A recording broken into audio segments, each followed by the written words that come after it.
Good afternoon, live from the Circus Sports at the Mid-Kentucky Downs studio. I'm Ross Johnston. In NFL news, Jordan Schultz reported that the Miami Dolphins agreed to a 3-year, $51 million extension with linebacker Jordan Brooks, with $35 million guaranteed. Brooks made first-team All-Pro and the Pro Bowl last year while leading the NFL in tackles. Also yesterday, Ian Rappaport reported that the Packers agreed to a 3-year, $57 million extension with defensive tackle Devontae Wyatt, who was a first-round pick in 2022. Five-star running back David Gabriel Georges out of the Baylor School in Chattanooga is set to announce his commitment tomorrow at 4:30. His final three is down to Tennessee, Ole Miss, and Ohio State. SEC Media Days are continuing, and we've got 3HL out there. They'll be talking to Vanderbilt head coach Clark Lee and some players, as well as Auburn head coach Alex Golesh and some of the South Carolina contingency as well. For all your foundation repair and your waterproofing needs, visit USSTN.com. Breaking news at once in your home for the Titans of Vols. This is 104.5 The Zone.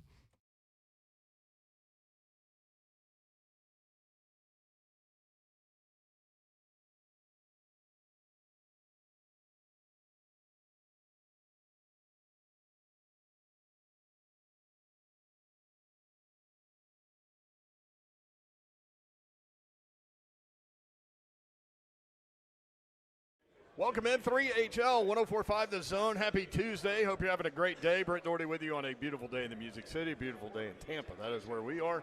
Our coverage of SEC Media Days continues. Day 2 today. Presented by Wholesale Supply, built to supply, trusted to deliver, and by eSpaces, exceptional office space for every business, eSpaces.com. Coming up today through Media Days and Radio Row, we've got Georgia, we've got South Carolina, we've got Vanderbilt, and we've got Auburn. Eagle fly down. Okay. The War Dams. I won't be annoying. Is Clark Lee going to hit the boom boom room? Clark Lee has no choice but to go in the boom boom room. Like, it's between him and Hyper, I'm not sure which one loves it more. Hyper just has more fun in it. Clark Lee, he undresses more in the boom boom room. How about that? Wow. Okay.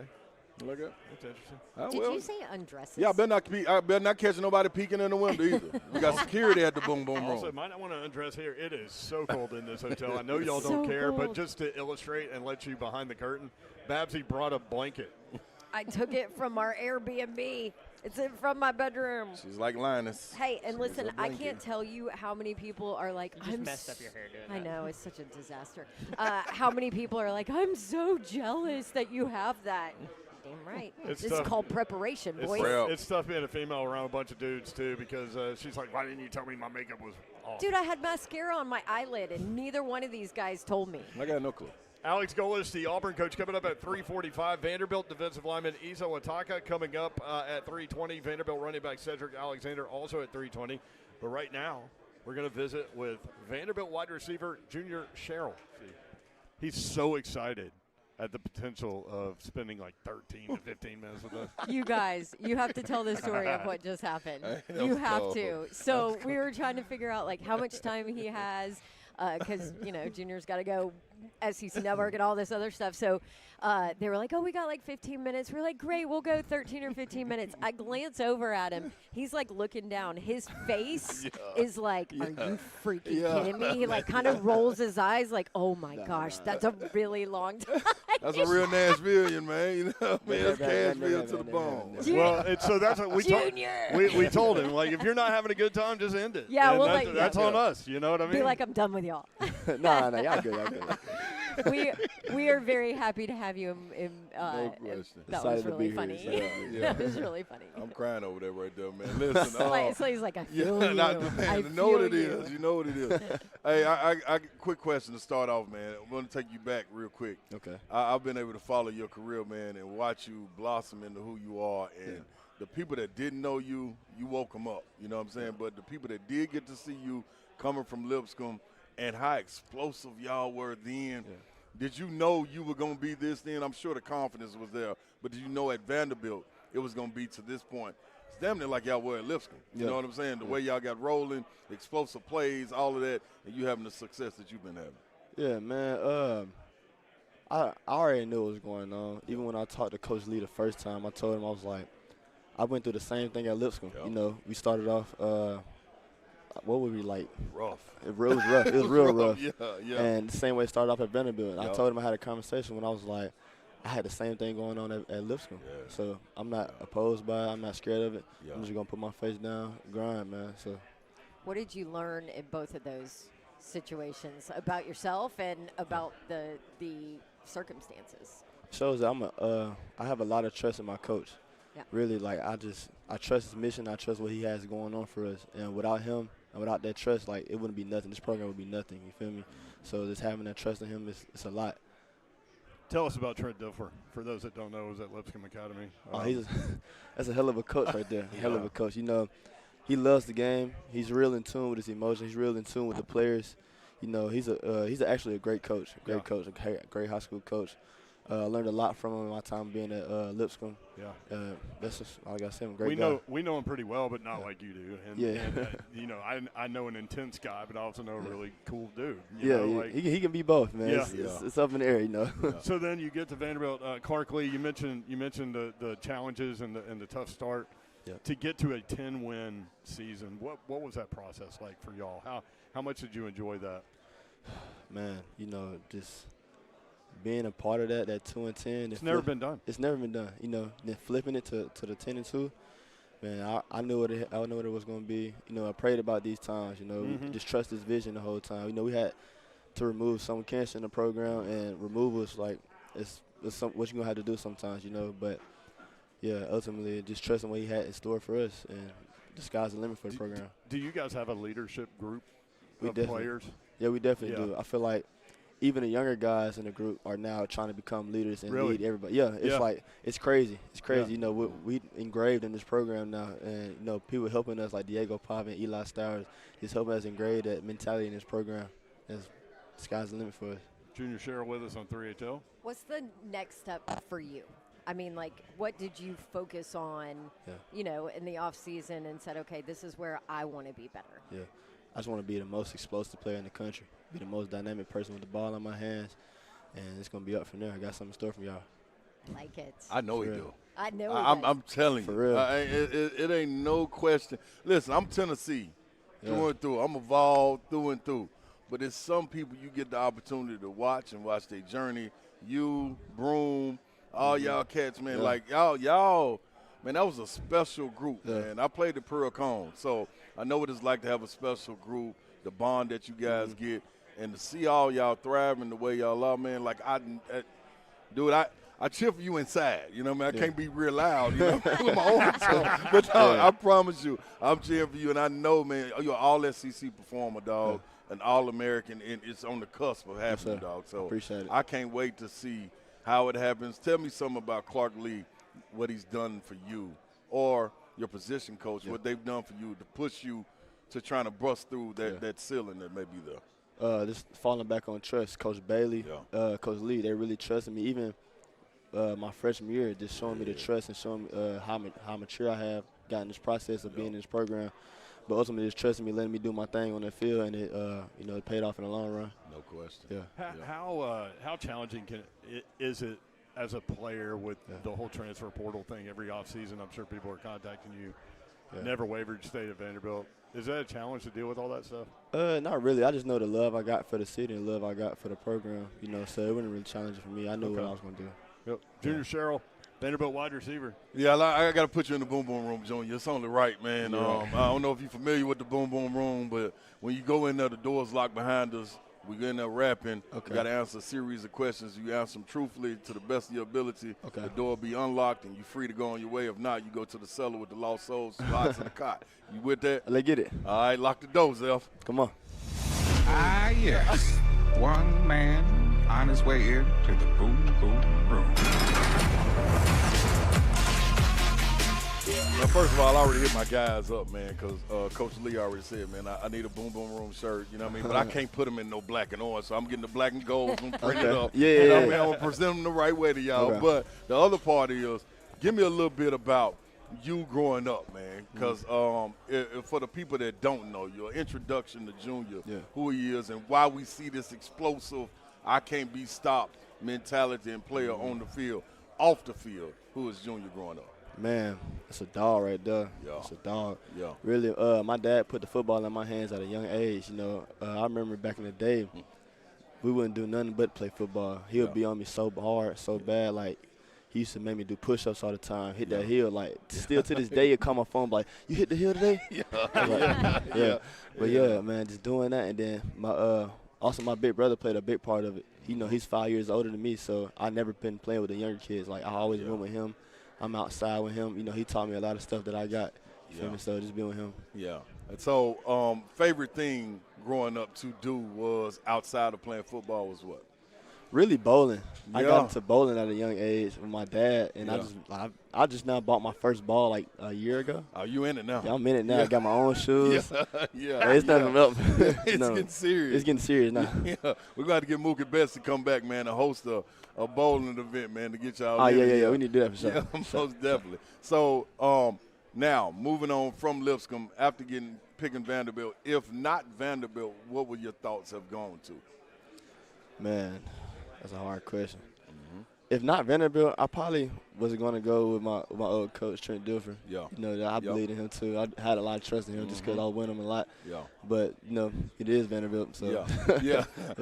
The group chat outside of Vanderbilt football with your other brothers, what are those days like after the game in the group chat? Oh, my God. I feel like they own me more than anybody else. Like, I can't drop the ball with them. I can't do no wrong with them. Straight up. They're the first person to say something to me.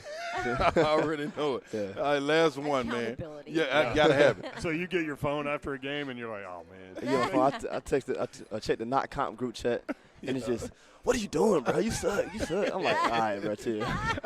Just chill. Be cool. Watch the next game. Now, the last one for me, man. Everybody has an opportunity to go left, go right when they get to the fork in the road, make a decision. Yeah. What's the thing that's kept you on track to be able to say, yeah, I might have messed up here. I was able to bounce back. I won't make that same mistake again. Really just talking to my family, just being aligned with my family, and just, like, trusting what God got for me, too. Yeah. That's a big thing, man, just putting my faith in him, just trusting what he got for me. Yeah. And ultimately, you know, he won't leave me wrong ever. You know what I'm saying? So just trusting him.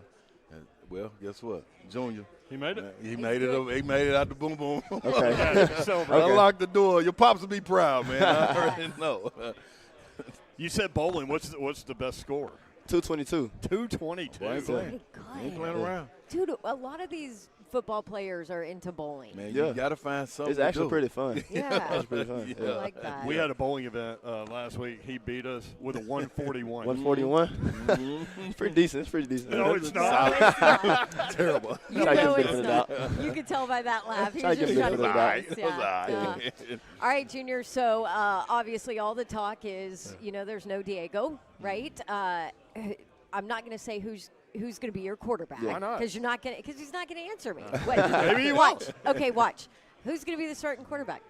You know, we got 5 good guys in the room. There you go. Boom. Nailed it. So this is what I'm going to ask you, though. This is what I'm going to ask you. With those vying for the job, hit me with a plus for each of them. Like, what does each guy kind of do best? Okay. What do you like about each guy? Each guy, it's really one thing. They all have a dog mentality. Yeah. Like, you need that dog mentality. And that's something kind of Diego have engraved in that room. But you need that dog mentality to be the captain of this He ship. left that impression there, he didn't he? Definitely did. That's dope. That was a hell of a dog mentality. Definitely. Diego. Definitely. I don't know that I've seen a bigger dog at a quarterback. Seriously. Seriously, though. Who's pushing in the off-season workouts? Who was the one that was pushing? Conditioning, whatever we is in the weight room, you know what I'm saying? It always had that competition mindset. Who was one of the leaders that's walking into this year that you like, okay, I see him stepping up outside of yourself? Really, C.J. Hurd. C.J. Hurd been a big – yeah. He's going to be a problem this year. Yeah. But I see him staying after. He getting after. He trying to get after me. Yeah. You know, we doing releases every day. Yeah. Him and Cardo Jones, too. Yeah. Ricardo Jones. Uh-huh. It's going to be a problem. Like that. Yeah. Like that. What's your favorite stadium to play in that's not your own, obviously, but on the road? You go on the road. Yeah. What has been your favorite, or what do you enjoy the most? It's really 2. Okay. It's Florida. Yeah. And the Swamp? The Swamp and Neyland. The crowd is so rowdy. Yeah. So rowdy. rowdy. It's so rowdy. It's fun. Have you? Can you give me something that maybe you've heard from a fan or something when you're down on the field? Or can you hear something? Has a fan thrown something out at you that you're like, okay, that's funny? Nah, never at me, but I never forget my freshman year in the swamp. Will Shepard. Yeah, yeah. He's always into it with the crowd. Yeah, He will but chat. I remember they said something about his mom in the crowd. Oh boy. And it kind of like threw me off and made me laugh, But Will's not okay with that. The swamp always got problems, dog. Oh, yeah, I don't they know do. how They have problems in Florida, too. man, I don't know where they get their research from. Tell you. Man, they be on it, dog. They be on it. They be What on they it. do for basketball for you? Basketball, we was walking through the tunnel, and Harris Walker from Chattanooga, they had said something about his mom. And Yeah. Lil Harris went to the locker room, knowing, came back out. We celebrated. We won in overtime. We celebrating. We like, where Harris at? Man, this man went back out in the tunnel trying to go find him. We're like, man, we got to go get dude, man. What'd he do? they do their research, dog. They do. Yeah. do their research. Oh, so funny. Vanderbilt wide receiver Junior Cheryl, was that okay? That's cool, man. I appreciate it. I had fun. Hey, I dude. had fun. All right, more 3HL coming up. Stay tuned. 104.5 The Zone.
3HL 104.5 The Zone. Britt Doherty, Don Davenport, and Ron Slay broadcasting live from Media Days in Tampa, presented by Wholesale Supply. Built to supply, trusted to deliver, and by eSpaces, exceptional office space for every business, eSpaces.com. Talking a little Vanderbilt football, and we've got Issa Wataka. Is that, am I close? Watara. Yeah, that's close enough. Oh, my goodness. Say it in your way. Issa Watara. Oh, that's so good. I don't think I can make that sound. Yeah, it's from back here. Back of your throat, yeah. So. Hey, welcome in, man. Appreciate you. Thank you for having me. How has Media Days been for you? We just started, so You just started. this is my second stop. Okay. First radio interview, so excited. There you go. Okay. 10 wins last year, 10-2 in the regular season. How special of a ride was that? It was amazing, honestly. It's something we had always set out to do, and honestly, we wanted to go further than we did. Yeah. Fell short of expectations, but it was a great ride. Just doing that with the guys was amazing. What in the world happened in the locker room against Tennessee? Y'all came out in the second half, and that I mean, bulldozer. Yeah, Coach Lee definitely had some words for us at halftime. He did? As he always does. Yeah. But, yeah, it was just making that choice, and coming out with a shift in that mindset at halftime was huge. What do you say? All Come of it. on. All of All of it. it. All of it. Everything. There's definitely ways to get some videos. I know we film everything, so talk to the right people. Yeah, you well, might get lucky. I'm not sure a whole lot of that one has come out. The trenches, that's where everything's won and lost, Yeah. man. sir. How much do you enjoy playing up front on the defensive line? I love it. I mean, you get to beat up the guy in front of you every play. That's why I always trying to tell the younger guys, like, don't mess around after the whistle. It's you get to go against the same guy the next play and do whatever you want to him. So just yeah, it's amazing. What's your background when it comes to football? Like, when did you know you could be special and you loved that part of the game? I mean, it was the beginning was pretty interesting for me. I started when I was like 16, so different than most guys. Yeah. And I had never done anything like similar to football, like never know any rugby or anything of that sort. So the physicality of the sport was just different at first, and I didn't understand much about it.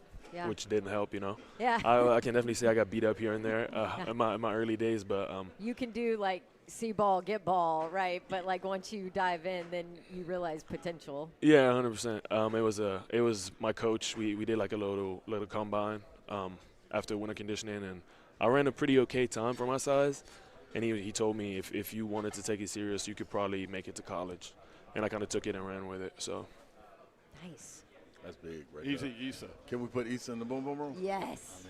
Yeah. Issa, what do you know about the boom boom room? nothing. Not a thing, huh? Fill me in. Okay, here we go. Your coach did a terrific job, and he loves going in there. What happens is you go in the boom boom room, the door's locked behind you, and when the door's locked, you got to answer a series of questions. If you answer them all correctly, to the best of your ability, we let you out of the boom boom room. If not, go down to the cellar with the lost souls, 2 hots in the cot. You fight over it. Can't do it.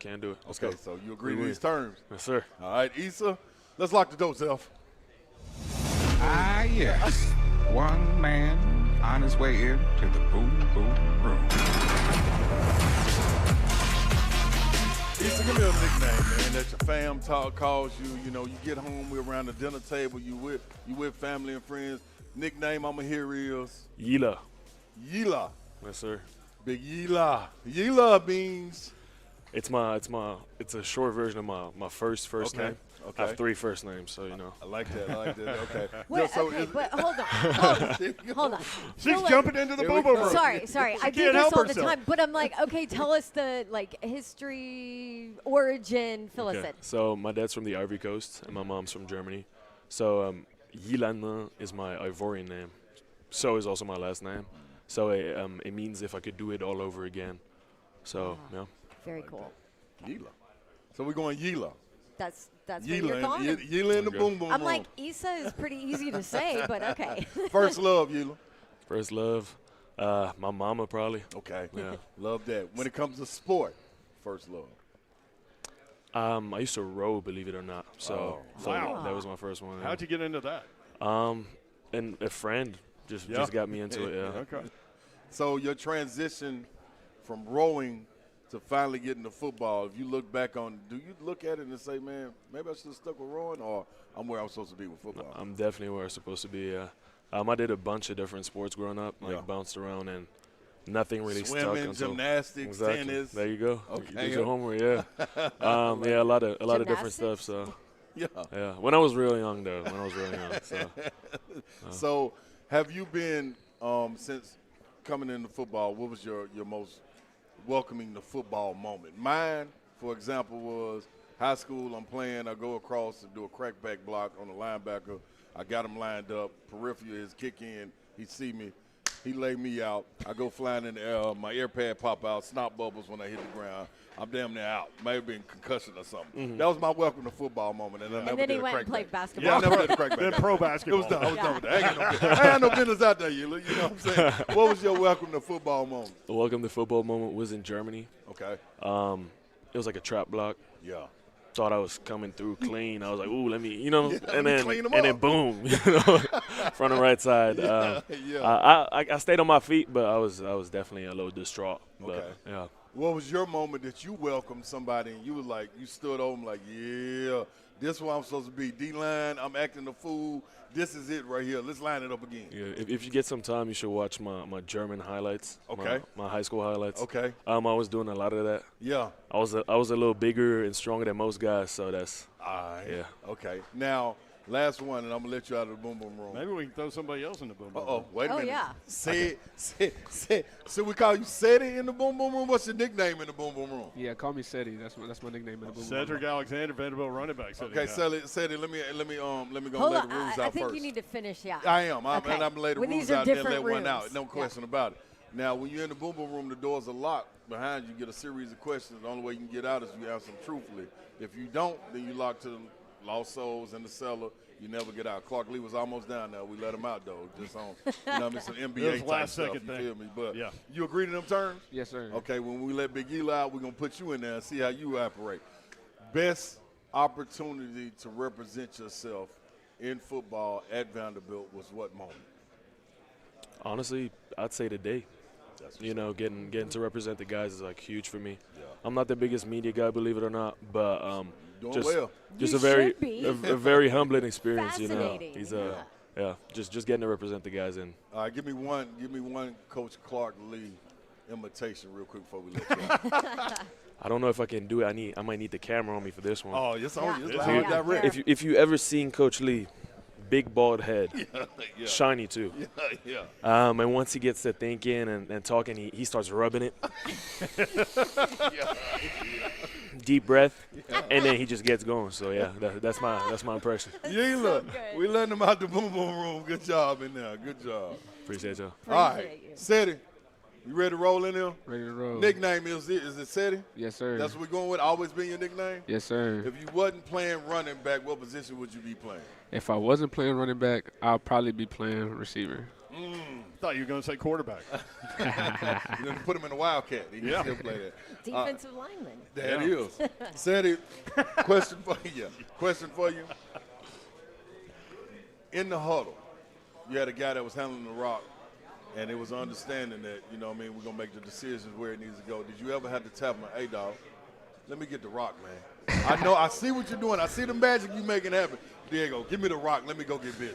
There was definitely a couple times. I had to say some stuff like that. But I think that him at that quarterback position was making the right decisions, and I had very much trust in Diego. So whatever he called, I was just gonna run with it. I feel like everything that he said we was gonna get us to being 1-0. So I just enjoyed every moment of Diego being in that huddle and letting us know what the play was, because I felt like whatever he said, we was gonna be able to get the job done. Y'all got a different intensity about y'all on the offensive side of the ball. We haven't seen out of a Vanderbilt team in a while, and it comes off the bravado, the confidence. But the defense do the exact same thing in practice when y'all go head up. Best, good on good, best on best. Who getting the best of it? I think that. You Bro, look and good. recent- Think about the rules of the boom boom room in now. recent- Don't lie. In recent times, the offense be on the defense. But we don't go full speed. Okay. I mean, like we do go full speed, but we don't go just thud. like just thud. So you can't really tell. Yeah. But we be getting on them. I ain't gonna lie, we be getting on them. But you can't really tell because they can't take us to the ground. So Iron it's a little sharpening different. iron. Iron sharpening iron. I like that. All right, give me one moment where y'all went to the locker room and you felt like, all right, man, coach got to pull us back. He got to pull us back. He got to get us in, bring us in. We losing it a little bit, and y'all came back out and it was on. Well, every time we get back to the locker room, we always think it's 0-0. Okay. So we're not up in the locker room thinking that we're winning. We're not in the locker room thinking that we're losing. Yeah. We go in the locker room and we just refocus and we go back out there and try to play, put our best foot forward, even if we didn't put our best foot forward that first half. Favorite thing to do away from football? Favorite thing to do away from football is go to the shooting range. Go to the shooting range. Shooting range. Favorite pistol. Favorite gun. Right now, I don't have a favorite gun. I don't have a favorite gun. Okay, that's cool. Broadway or Broadway in New York? Which one you want? Broadway in Nashville or Broadway in New York? You got to spend the weekend. Only went to New York once. I've been to Nashville. I would want to go to New York Broadway again because I only been once. Okay, all right. Last one.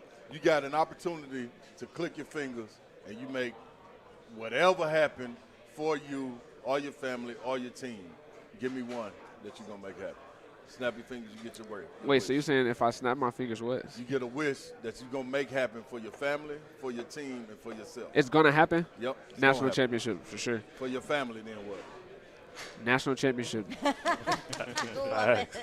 And for yourself. Simple. But it's a national championship. Yeah. Seti, let him out of the boom boom room. Great job, bro. I like when Yela came in there and had to make sure you were going to tell the He's truth. like, in the boom, remember boom the room. rules. Yeah. Hey, we'll let you go in a second and go chat with other people. But before that, just real quick, with the success of last year, Diego's gone. Do you guys feel that maybe you guys are underappreciated this year, undervalued, overlooked, any of that? Because people are like, oh, yeah, well, Pavia's gone, so who knows what they have. You want to take it? Yeah, I'll take it. To be honest, we've always been overlooked, and you know that's part of the Vanderbilt identity almost. We count ourselves as a group of misfits, is what we call ourselves, and that just we don't look to fit in. You know, we look to stand out. So we don't really pay attention to much of like the outside noise. We know who we are inside the building, and that's all that matters. So. Great job, Issa. I know last year for you, frustrating with the injury situation. I know you're ready to get back out there. We can't wait to see you play, man. Yes, sir. Appreciate y'all. All right, thank you, Issa. Appreciate it. Have a good one. You're not done yet. You get to hang with us. Hey, do you know who's in charge of these three people over here? Well, I want to ask him who was in charge of this outfit because you guys can't see Seti, but Put it together. I mean, it is sharp, and the hair is sharp, the necklace that matches, like all Bow of tie it sharp. snuck in there. Yes. So what outfit? How? The biggest thing. So what I did, like I was talking to somebody earlier, and I was telling them like, I use ChatGPT. That's what I use. Yes. I got on ChatGPT and I literally said, give me some inspos, something different, not like a regular suit, but something different. They gave me some inspos. I picked one. I sent it to the guy who did my father's wedding. He did his wedding, and I sent it to him, and he just gave me a price. And I said, yeah, I need this. I went to go get fitted at Men's Warehouse down the street. Oh, yeah. Sent him my measurements, and he sent it back. And it fit the right way. You know, sometimes it don't fit the right way, but it fit the right way. He did his thing, put it on. I was like, yeah, this gonna go right here. It looks great. You did a great job. Good job, chat. By the way, I like decorated my house with chat. You got to turn me on to this chat. That You thing gotta has turn helped me me on. Turn big me time. on. You look great. Yes, ma'am. So you mentioned Diego in the huddle. Did he say crazy things in the huddle? Like, well, I can't even imagine what that huddle was like. Yeah, he was just a leader. I think he was able to grab everybody and get them together and make sure everybody was on one accord. He wasn't just very loud. He wasn't very quiet. He was very neutral when he got into the huddle, and he was able to get everybody on one accord. How tough was it in pass pro? Like with his ability to scramble and everything, like how long were you having to hold blocks and stuff like that? Well, the good thing about Diego, he was like block until you see me start running and get open. So I didn't really have to block no more. I had to just get open for him to throw me the ball. So it wasn't that hard. I love it. Who's gonna be your quarterback this year? We don't know. It's a quarterback battle, and I'm looking forward to it. I can't wait. Whoever gets out there, I think that they're going to put their best foot forward, and I just can't wait to whoever's going to be able to start a starter this year. what have you done to build on your success from last year? Especially the way y'all ended in the regular season. 10 rushes, 115 yards at Tennessee, 3 scores, 3 touchdowns. Yeah.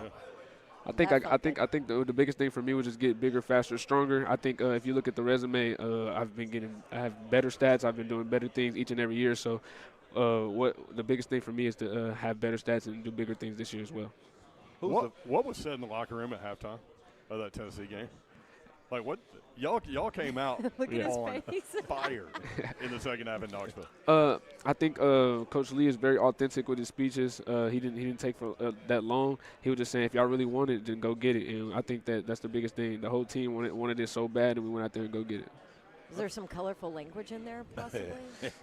No, it's just his authentic self. Just him telling us like just go play Vanderbilt football, and whatever happens, and we're gonna live with it. Vanderbilt running back Cedric Alexander with us on 3. One of the things I think is underestimated with you guys is how physical you guys are, coupled with the speed. Who's the strongest guy on the team? That's the first question. Who's the strongest guy on the team? When it comes to what? It depends on what it comes to. Okay, well, give me 2 different categories. Give me 2 different categories. In the weight room and then on the field, strong. I don't know. I'm a big squatter, so I don't know. Like, I'm a big squatter. Okay, what you going squat a lot. I could probably squat 700. Yeah, I can probably squat 700. But we got we have some big and fast guys on our team. I think, and I'm not the only one who can probably squat them. It's a lot of people on our team that can squat dang near 700. So, who's the fastest? The fastest guy on our team, probably. I ain't gonna lie, them GPSs this summer, people they've been fluctuating. I don't know because it's some fast guys on our team, but it's some people up there. It's like KB, Caleb Barnett. Yeah, he's very fast, and then we got it's some the DB Jordan Matthews. He's very fast. Yeah, those are some fast guys. Jordan Matthews be moving. I dig it. Could you squat 700? Dude, I came back and increased my squat to 550, and I thought I was doing something. I was basketball. So I off an ACL. 550, I thought at least 700. Hell yeah. Oh, my gosh. Good God. That's nuts. You put the weight room on your shoulders, man. Yeah. That's what I'm talking about. How excited are you to play in Vanderbilt Stadium, in y'all stadium, with the new digs that y'all got around? Very excited. I think that coming in as a freshman, like everything was just getting built. It was just so much construction. It was like put a hard hat on, put this on. It's like, but now it's just so beautiful. It's so beautiful. You got a full stadium. You got the Huber Center. You got it's just everything. It just looks so beautiful. I think it makes more people want to come to the games and stuff like that. So, no question. The way y'all playing do too. Yes, sir. Cedric Alexander, Vanderbilt running back. Thank you for the time, man. Good luck this year. Appreciate it. Appreciate it. Chat GBT, huh? I need to be put on with that, man. Like, life-changing. Thought I've been doing something. 3HL 104.5 The Zone. I appreciate it.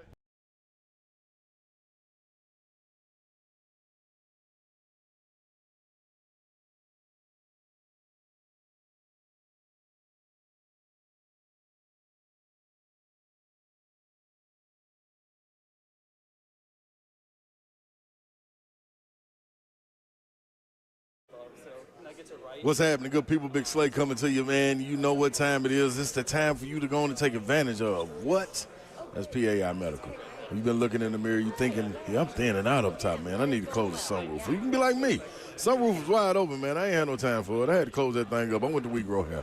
They're delivering incredible results with their advanced FUE hair transplant technique, minimally invasive procedure where individual follicles are extracted in place with precision for natural-looking coverage. It means much faster recovery than those old strip methods that you're used to. Plus, 30 years of experience up under one roof, man. Proven, permanent solutions, and a reputation as one of the top clinics in the Southeast. And do this right here. You book your consultation, they give you a free laser session. Plus, tell them Slay sent you, and they'll hook you up with $500 off. Real simple. 615-376-6010. Or hit WeGrowHair.com. That's 615-376-6010. Or hit them up. WeGrowHair.com.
3HL 104.5 The Zone, broadcasting live from SEC Media Days in Tampa. We appreciate you being with us. It's been a fun week.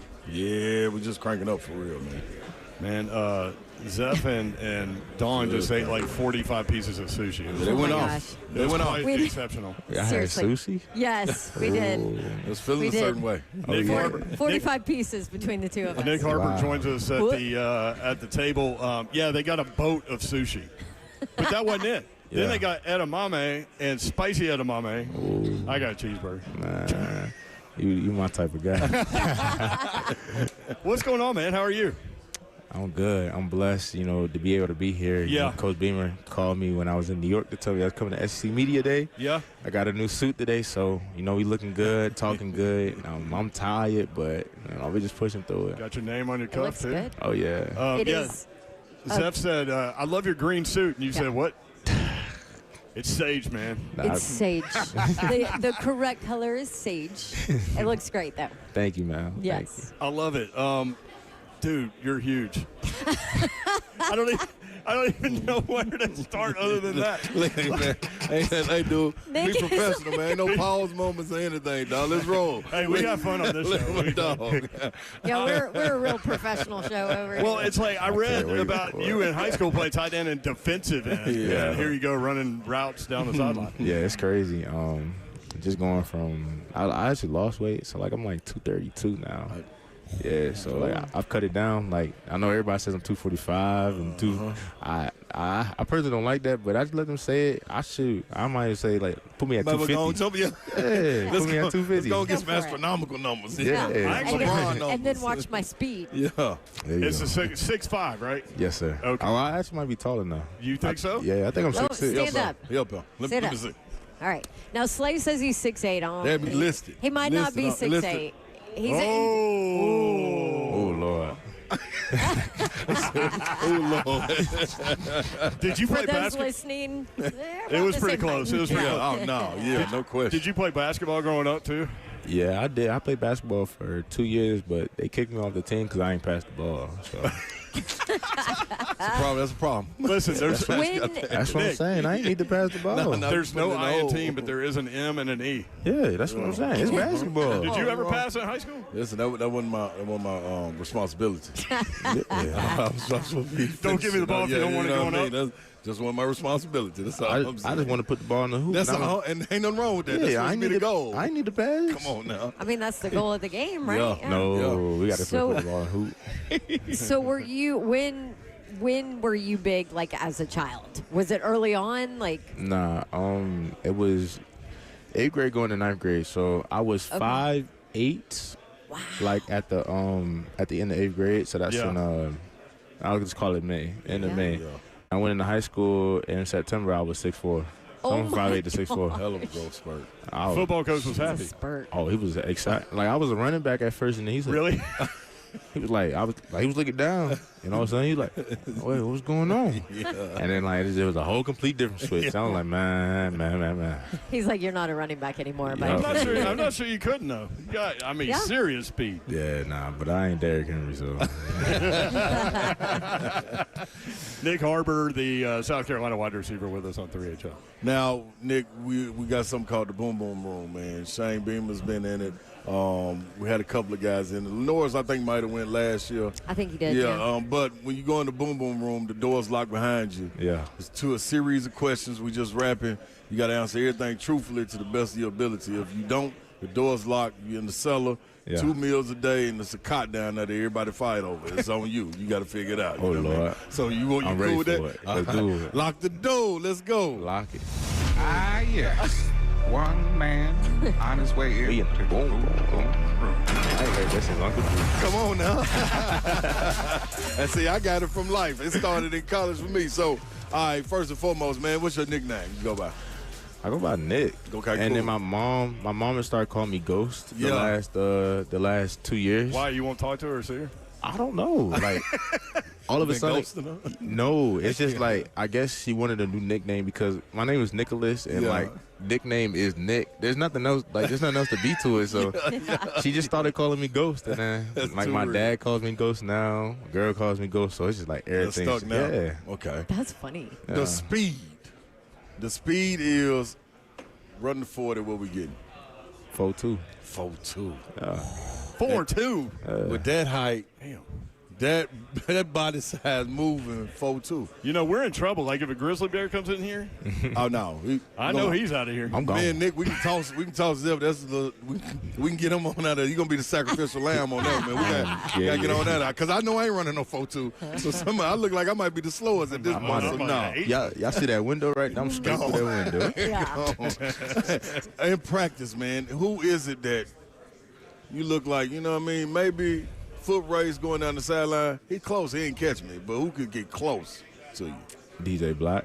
Me and Black always Step by step. Yeah, we step for step. That's mine. Me and him have kind of become training partners when it comes to speed and just working. So Yeah. I've been like the dude that me and him just put our heads down. We just go we just run with each other. Yeah. Like, we push each other to the limits because ain't nobody can reach our limits, and we know what that's been like to run at high speeds and stuff like that. So I mean, that's my guy when it comes to speed. No doubt. Yeah. All right. So World Cup just passed, man. Football in your blood. Yeah, my dad played professionally. Okay. For, talk to us. 15 years. Yeah. So who did he play for?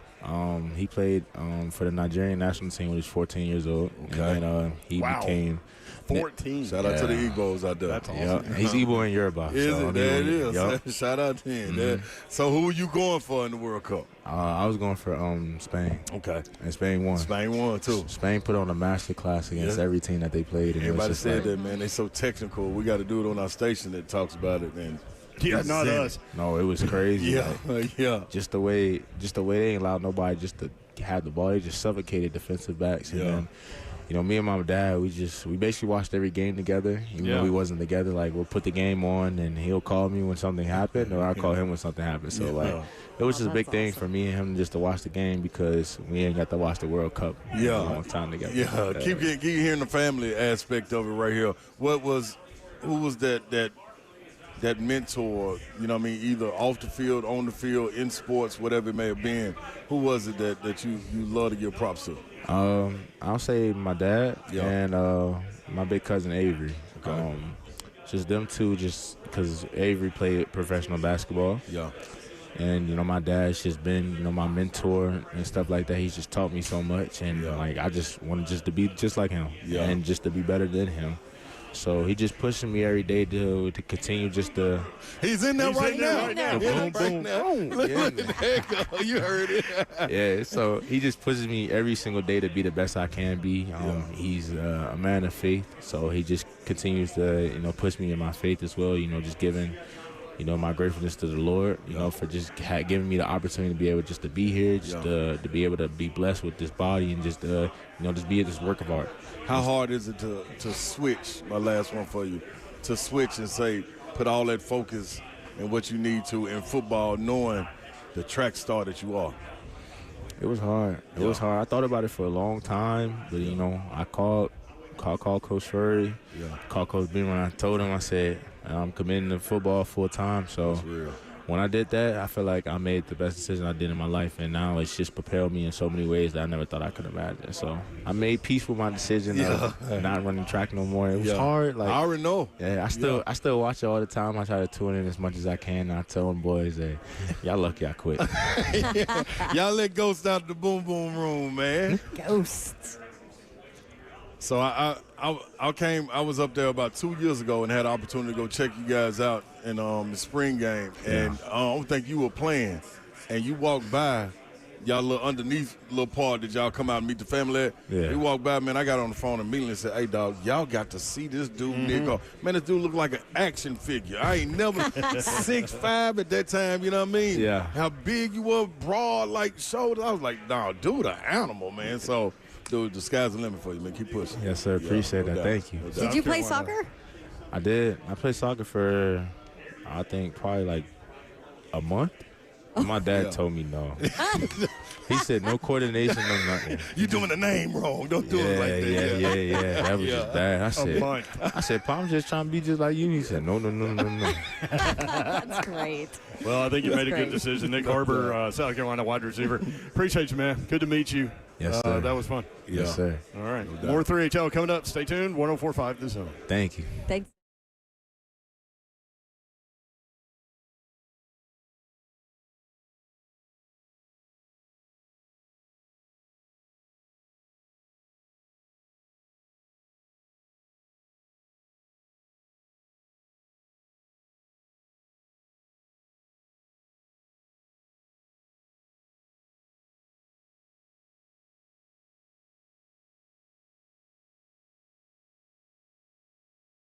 sitting here in Tampa, and we're right in front of these like beautiful windows that give you an amazing view of the water. And maybe you need an amazing view out your windows, and maybe you need new windows, replacement windows, and doors. How about giving my friends at Pella Windows and Doors of Nashville a call, because they can help you get that done.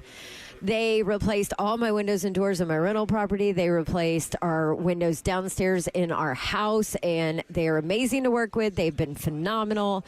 And homeowners rated Pella as the leading window brand in Nashville. So check them out. You can either stop by one of their showrooms in Franklin, 277 Mallory Station Road, or they have one in Hendersonville, corner of East Main, Indian Lake Boulevard, 256 East Main Street. You can check them out there. And here's the deal. I love a good deal. You love a good deal. We all love a good deal. And Pella is going to give you a good deal. We call it the Dawn Deal around here. And for the month of July, all you have to do is say, give me the Dawn Deal.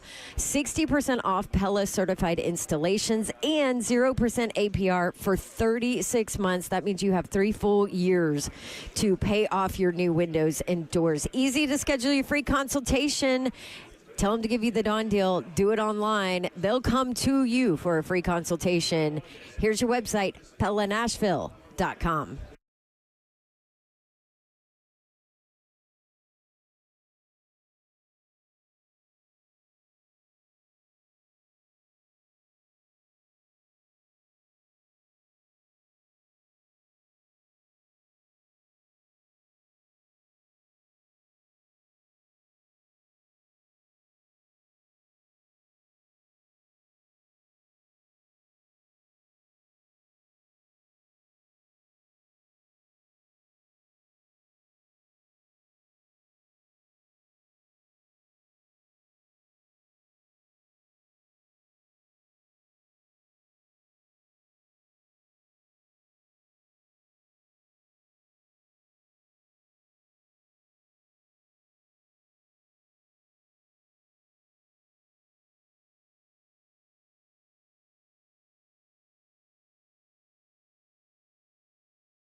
3HL 104.5 The Zone. Brent Doherty, Don Davenport, and Ron Slay with you. Hope you're having a great Tuesday. Our coverage of SEC Media Days in Tampa is presented by Wholesale Supply, built to supply, trusted to deliver, and by eSpaces, exceptional office space for every business. eSpaces.com is their website. Please support the people that support us, and we certainly appreciate that. For more information and a schedule of conversations, visit 1045thezone.com. Don Davenport is here, y'all. Yo. What up, man? Boom, boom, boom, boom. I'm in the building. Yes. How about that? You are in the building. Yeah. And you don't have a blanket on right now. I'm about to put it on. Oh. I feel bad, though, because I keep getting up to, like, say hi to the players and coaches, and so maybe I can just suck it up. Suck it up, Buttercup. You can watch the show live, YouTube, Facebook Live, Twitter, and Twitch. Twitch, please. Thank you. Skinny B, VFL, freak athlete, Nick Harbor. 4'2", y'all? At 6'5". He's taller than 6'5". So, and look at the, like, this ain't like me and Babs talk about it all the time, and Euro give us crap about it, but long limbs is one thing, short torso. Yeah. He's well proportioned, like long legs, arms long, big, like that's a great outfit for him. Imagine, so he gave up track. Yeah. So football it's it. Yep. But imagine, like, once he figures out route running. Yes. And that kind of thing. Yes. Like who? And get physical with his hands, catching the football. Attacking it. Who, just chatting with somebody, we were like, who could he remind you of? Like DK Metcalf, right? Yep, perfect. I mean, it's the same body style. Perfect. It's that same, it's all of it. Yep. Like that is it, man. You get the opportunity to look at him, and we talked to Coach Sale about it, so we ain't just blowing smoke. We wasn't no preview, but asking him about him. He was like, man, if it's route running, like, there's no question can he run away from people. Yeah. So the separation is there. It's going to be interesting to see how he gets to it. Slay Dog is here. I'm in the building. What's up? Thank you, Ross, for no music at all. So the clicker stopped working. That's all good. The clicker, is that what this one? No intro for you, Slay. None needed. I'm just like Lenore Sellers, man. We don't need no intro. We let our game speak for us. South Carolina quarterback Lenore Sellers sitting down. He needs an intro, doesn't he? I mean, I don't know why. Yeah, probably not. Only way he needs the intro if you didn't cut your eyelids off or you blind. So Joey in the Plains, man, we forgive you, but Joey understand that that dude there is different. Yep. Ain't no ifs, ands, or buts. What's up, Lenore? How are you, man? Good. How y'all doing? Doing well. We just talked with one of your wide receivers, Nick Harbor. Mm-hmm. Very impressive guy. Yes, sir. I've been hearing that all day. Okay, so we heard through the grapevine there might be a little competition going. Like, who's doing better at media days? Is it you or is it Nick? I'll say it's me. I mean, I'm better, so. You've done it before. You're a veteran. Yeah, I am. Let's start with this. The decision to come back to South Carolina, was that a challenge for you? How did you go through that process? I mean, it was just more of a fact of did I want to start over somewhere new and build new relationships and all that and just start completely over, and that's just not something I want to do. And that's just hard in a year, if that makes sense. But the new landscape of college is kind of like you need relationships. That's the most important thing, like guys you can trust, you already know them. You're more comfortable, like you can be that leader that you need to be and stuff like that if you can talk to guys. And if you go somewhere new and start over, that's going to be hard to do in a year. Lenore Sellers with us on 3HL. Listen, Lenore's, we got to put you in the boom, boom room. Coach Beamer went by, talked about it, so we threw Nick off in there. See how he did. He handled it. Yeah. He handled it pretty cool. You know. Did we put you in last year? Yeah, y'all did. Yeah. Okay. So this a return. This a return for you, man. So return of Lenore's to the boom, boom room. You understand the rules, man. You get in there. The door's locked behind you. Series of questions. Answer truthfully to the best of your ability. Yeah. If you do it, door's unlocked. If not, seller, lost soul, 2 meals, and you got to figure it out. Yeah, you know what I'm saying? Sellers in the soul. It's just real. It's real simple. Sellers You in the agree to soul. these terms. Sir? You agree to these Yes, terms? I do. Lock the door, Ross. Yes. One man on his way in to the boom, boom room. All right, Lenore Sellers. Give me a nickname real quick. Let's go and get that out the way. My dad calls me Bam Bam. Bam Bam. I like that, man. Bam Bam. Bam Bam in the boom, boom Wait, room. why? Why they call you Bam Bam? Flintstones? From Flintstones. Really? You was running around destructive? I was. Do you have baseball bat in your hand? they said I was bad. I didn't think I was bad. But Not in your eyes, huh? Yeah. I love it. So, someone maybe a mentor for you, to you, growing up or even at this stage right now that behind the scenes maybe don't get the flowers they should? Who's somebody out there? I would say my high school coach, Drew Marlowe. Gotcha. I mean, other than my dad, obviously. No question. But he just came in my sophomore year. We wasn't a winning program in high school. Mm-hmm. He came in. He did what he needed to do to help us win games. That was kicking 30 guys off that offseason he got there. We went from winning 2 to 3 games a year to his first year winning 7 games, and then his second year we went to the state championship. So he obviously did something right. Wow, big time. You got to make decisions. Decisions are made. A decision that was made by the younger you that you say, come on, dog, what were you thinking right here? Could be when you were little, 8 years old. Could be when you was 14. You know what I'm saying? Like could be last year. Yeah, it could be last year. Ain't it? Could have been switching from the goggles to the glasses to no glasses. I would just probably say, like, doing something crazy on the field I probably didn't have no business doing. Just kind of like, bro, just throw the ball away or just take the sack. Like, you don't need, just live to play another down. Keep it simple. Yeah. Keep it simple. Keep the chains moving. All right, so over your years, you played with guys that, you know what I mean, get a lot of acclaim and everything like that. Who's somebody that's from high school or college that didn't get the acclaim that if they had the opportunity, you'd love to see them on the stage if things would have went right? Let's see. I'll give it to Luke Doty. Okay. He just cared a lot. Came in out of high school, super athletic. Bounced around pretty much every position on the field. Every position on the field. He put in the time. He put in the work. But he's a coach now, and that's what he wants to do, so I'm happy for him. Last question for me in the Boom Boom Room. If I say the name Donovan McNabb, what does that name mean to you? Athletic quarterback, Philadelphia. Talked to him actually a good bit. Yeah. Talked to him when I was committed to Syracuse. Mm-hmm. He works with my QB coach too. So anytime I'm training, they're on the phone or something like that, or I'll go to the QB Legacy Camp in Greenville. Yeah. He's there, still training guys and all that. So if you ever talk to him again, you tell him Slay said Tennessee's better than Syracuse. Just leave it at that. I will. Just leave it at that. That's all you got to say. Ross, let him out the Boom Boom Room. Light work in the Boom Boom Room. 1 2 dangerous. Okay. Second year doing it. Yeah, so. second year. You flow right through. Yeah. It's like easy peasy now. So going back to McNabb, just is there something that he has told you that resonates or sticks with you or taught you that's really helped you? Yeah, so just when, like, I was going through the recruiting process because, like, I'm a lawyer guy, obviously, and then just having to tell the coach at Syracuse, like, yeah, like, I don't think I'm coming no more, like, what's hard. He was just like, hey, man, like, you got to do what you got to do. Like, it's going to be hard, but it's usually, if it's hard, it's probably the right decision.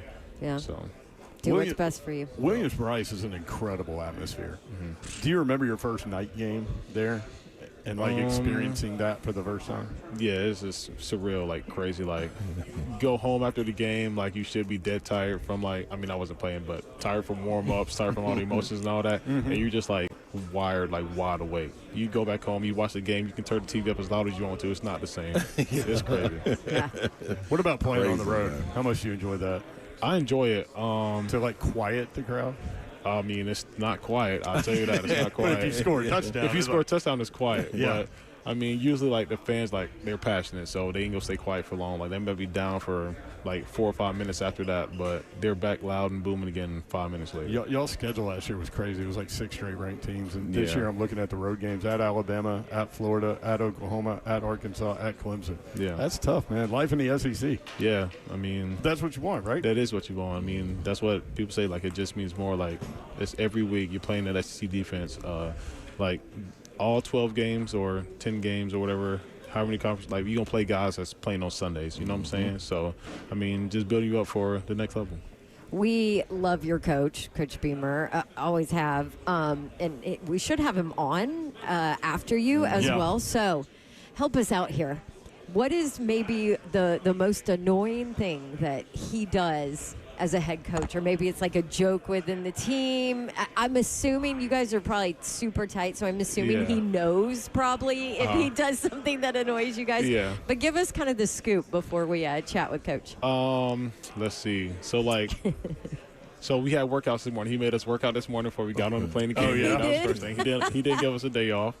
And safe is like a lighter practice or something. We'd be like, some days he's in a good mood. He'd be like, nah, you guys are good. Like, just wear helmets and all that. But it's like, hey, coach. He'd be like, nope, I'm going to stop you right there. Y'all are wearing full gear or whatever it is, like before practice. So.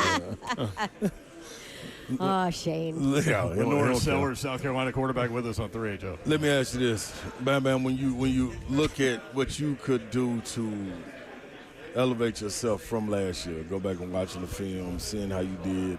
What's something that you took from last year? You walk into this year saying, "I'm gonna be better at." Yeah, just anticipating. If I see something, don't hesitate. Just go ahead and throw it. Like last year was a lot of times where my eyes were in the right place and I hesitated, and that split second. Now the guy's covered, you know what I'm saying? So as soon as I see something, just have my eyes in the right place and take it. Can y'all throw Nick? I can. You can. If I needed to, yeah. If you, I love that. I hope we get some opportunities to see that. Not you out throwing it, but him catching up with it. Yes, sir. Yes, sir. No Lenore Sellers, South Carolina quarterback. Thank you for the time, man. Good to see you again. Appreciate y'all again. Appreciate you. Yes, sir. I think it was a tie between you and Nick, man. I'm going to get him on the next one. You're going to get him on the next one. 3HL 1045 The Zone.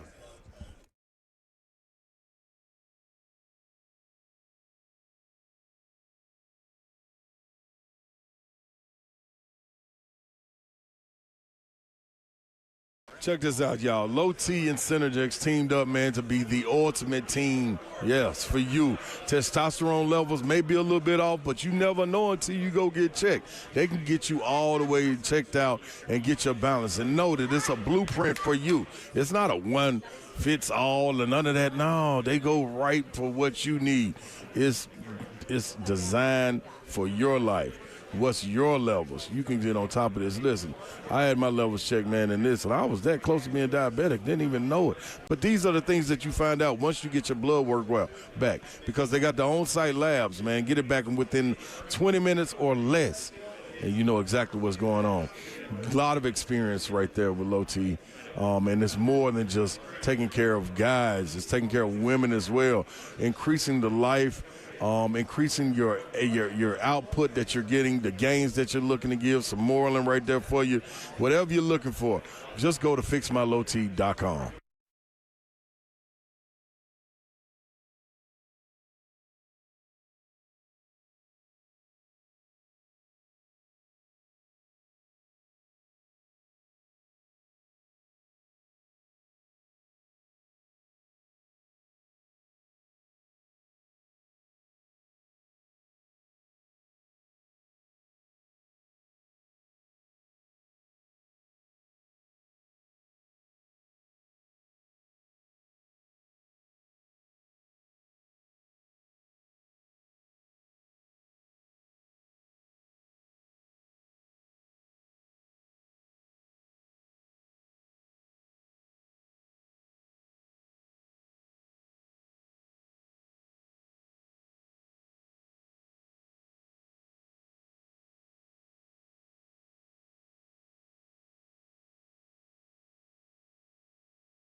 3HL 104.5 The Zone. Brent Doherty, Don Davenport, Ron Slade, executive producer of 3HL is Zeph, who's doing an incredible job here helping us facilitate all of these conversations and get them to you. And hopefully you're enjoying it. Thanks to Ross back at the station for mashing a button so hard that Slade's intro simply would not play. I love it. That's what I'm here for. I'm here for it, too. Today, obviously, Auburn, Georgia, South Carolina, and Vanderbilt coming up at 5:20. You're going to want to hear what we have to say with Vanderbilt football coach Clark Lee. See why you wouldn't. He's already been asking about going in the Boom Boom Room. The Boom Boom Room sweeping the nation. Man, people keep walking by just hollering it out and Shane everything. Beamer did. He just said it. Like, Yeah. come on, coach. Let me coach up the guys in the Boom Boom Room. Shane Beamer will be here in a few minutes, and we'll talk with him. Also, Alex Golish coming up at 4:45. War Eagle. Sorry. It's just a immediate reaction. Sorry. Ain't nothing wrong with that, Sorry. Babs. Let loud. me just put this. You got to swallow up. Whew. All right. I really think that Auburn's going to surprise a bunch of people this year. I think so, too. I like that quarterback, Byron Brown, man. You start He's digging big, in. man. You watch him walking around today.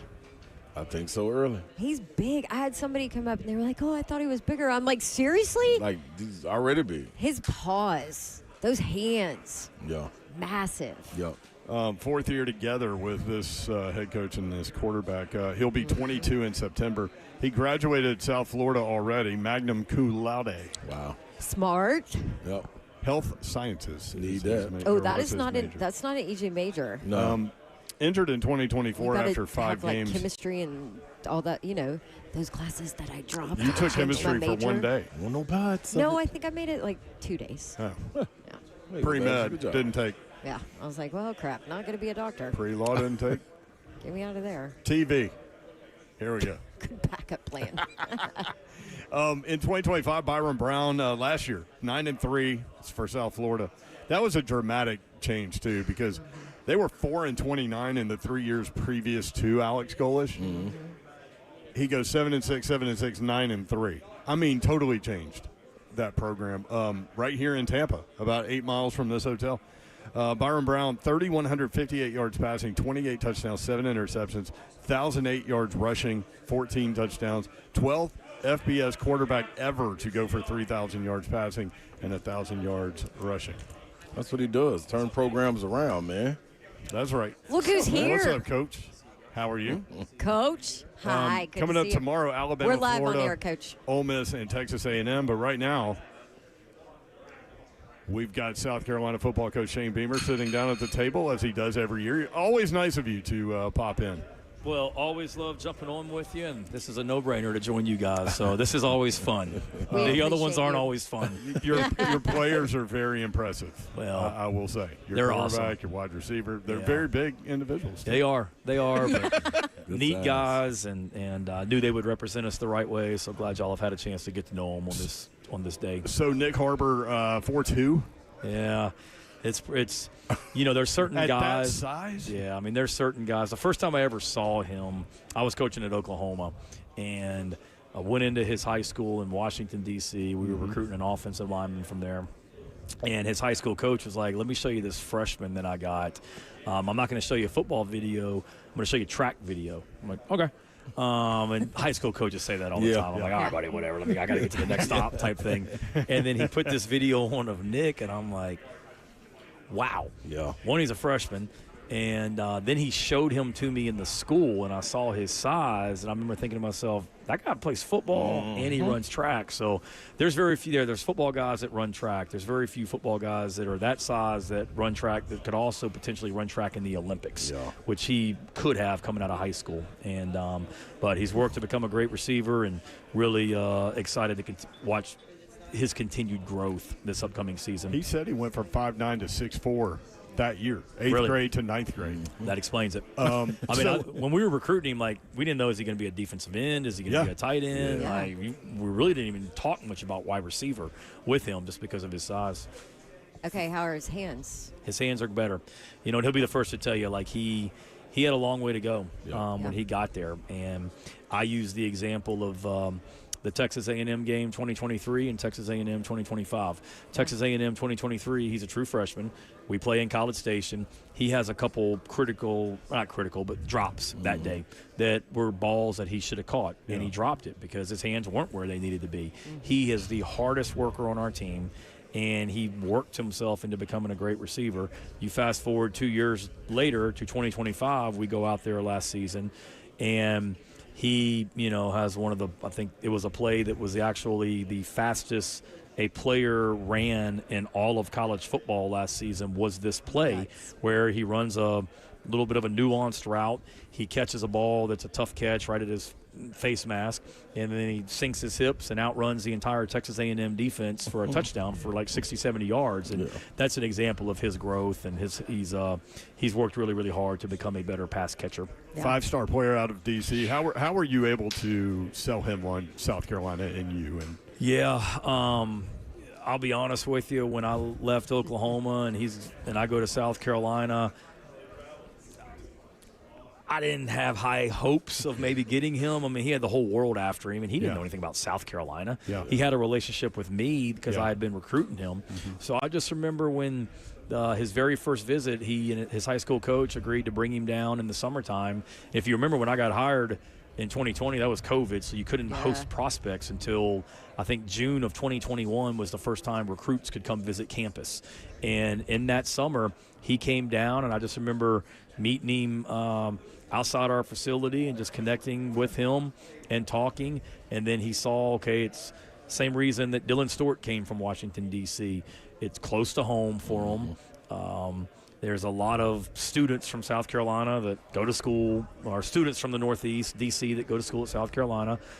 We had a really good track program, still do. Track was a factor. Our track coaches were very involved in his recruitment, and I think it was. And now they lost him. And then they lost him. Yeah, not my decision. That was all. Yeah, sure, coach. Yeah, I promise. But I think it was just that, just being us and showcasing and selling South Carolina, and in the end, the relationship aspect of it, I think, was a big part of it. Yeah. Shane Beamer, South Carolina football coach, with us on 3HL. All right, Coach, you know what time it is. Boom Boom Room. You better believe it. Let's go, man. You better believe it. Let's go in the Boom Boom Room, man. You know the rules. When we go in there, the door's locked. Answer a series of questions. Best of your ability, you answer them correctly, and you let out. If not, you go to the Sellers and not Lenore Sellers with the Lost Souls. You agree to these terms? I agree. All right, lock the door, Ross. Yes. One man on his way in to the Boom Boom Room.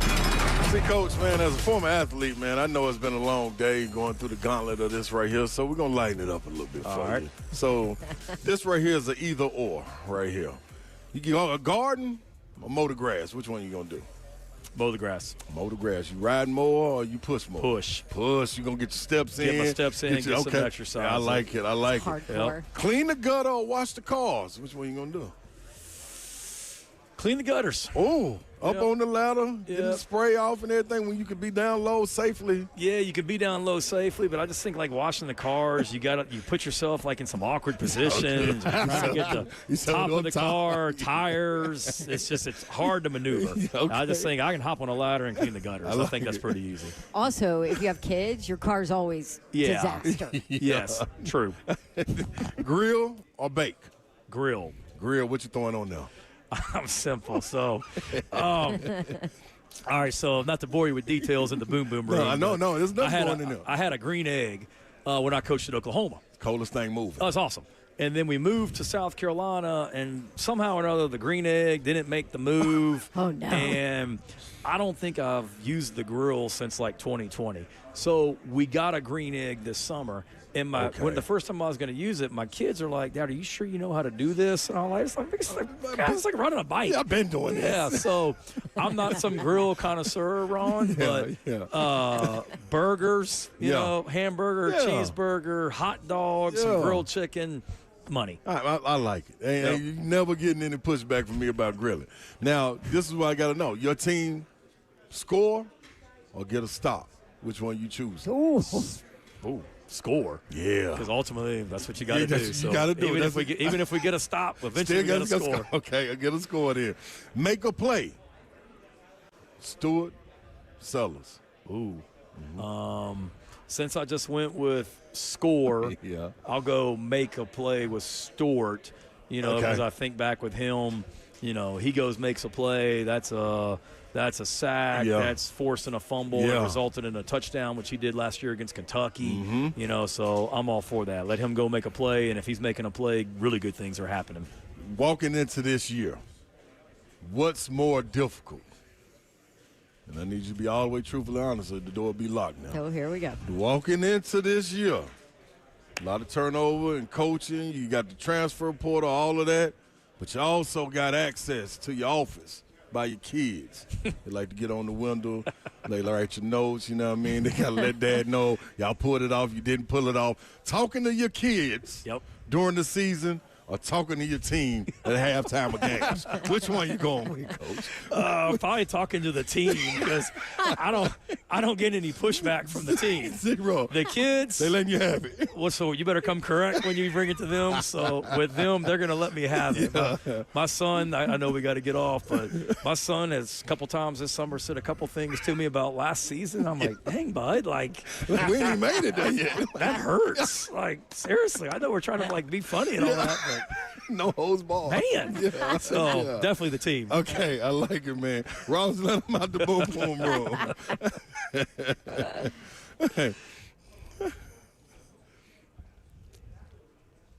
I love it. You always nail the boom room. I'll never forget the very first boom boom room that you put him in. And do you remember Slay started singing like the beginning of a rap song?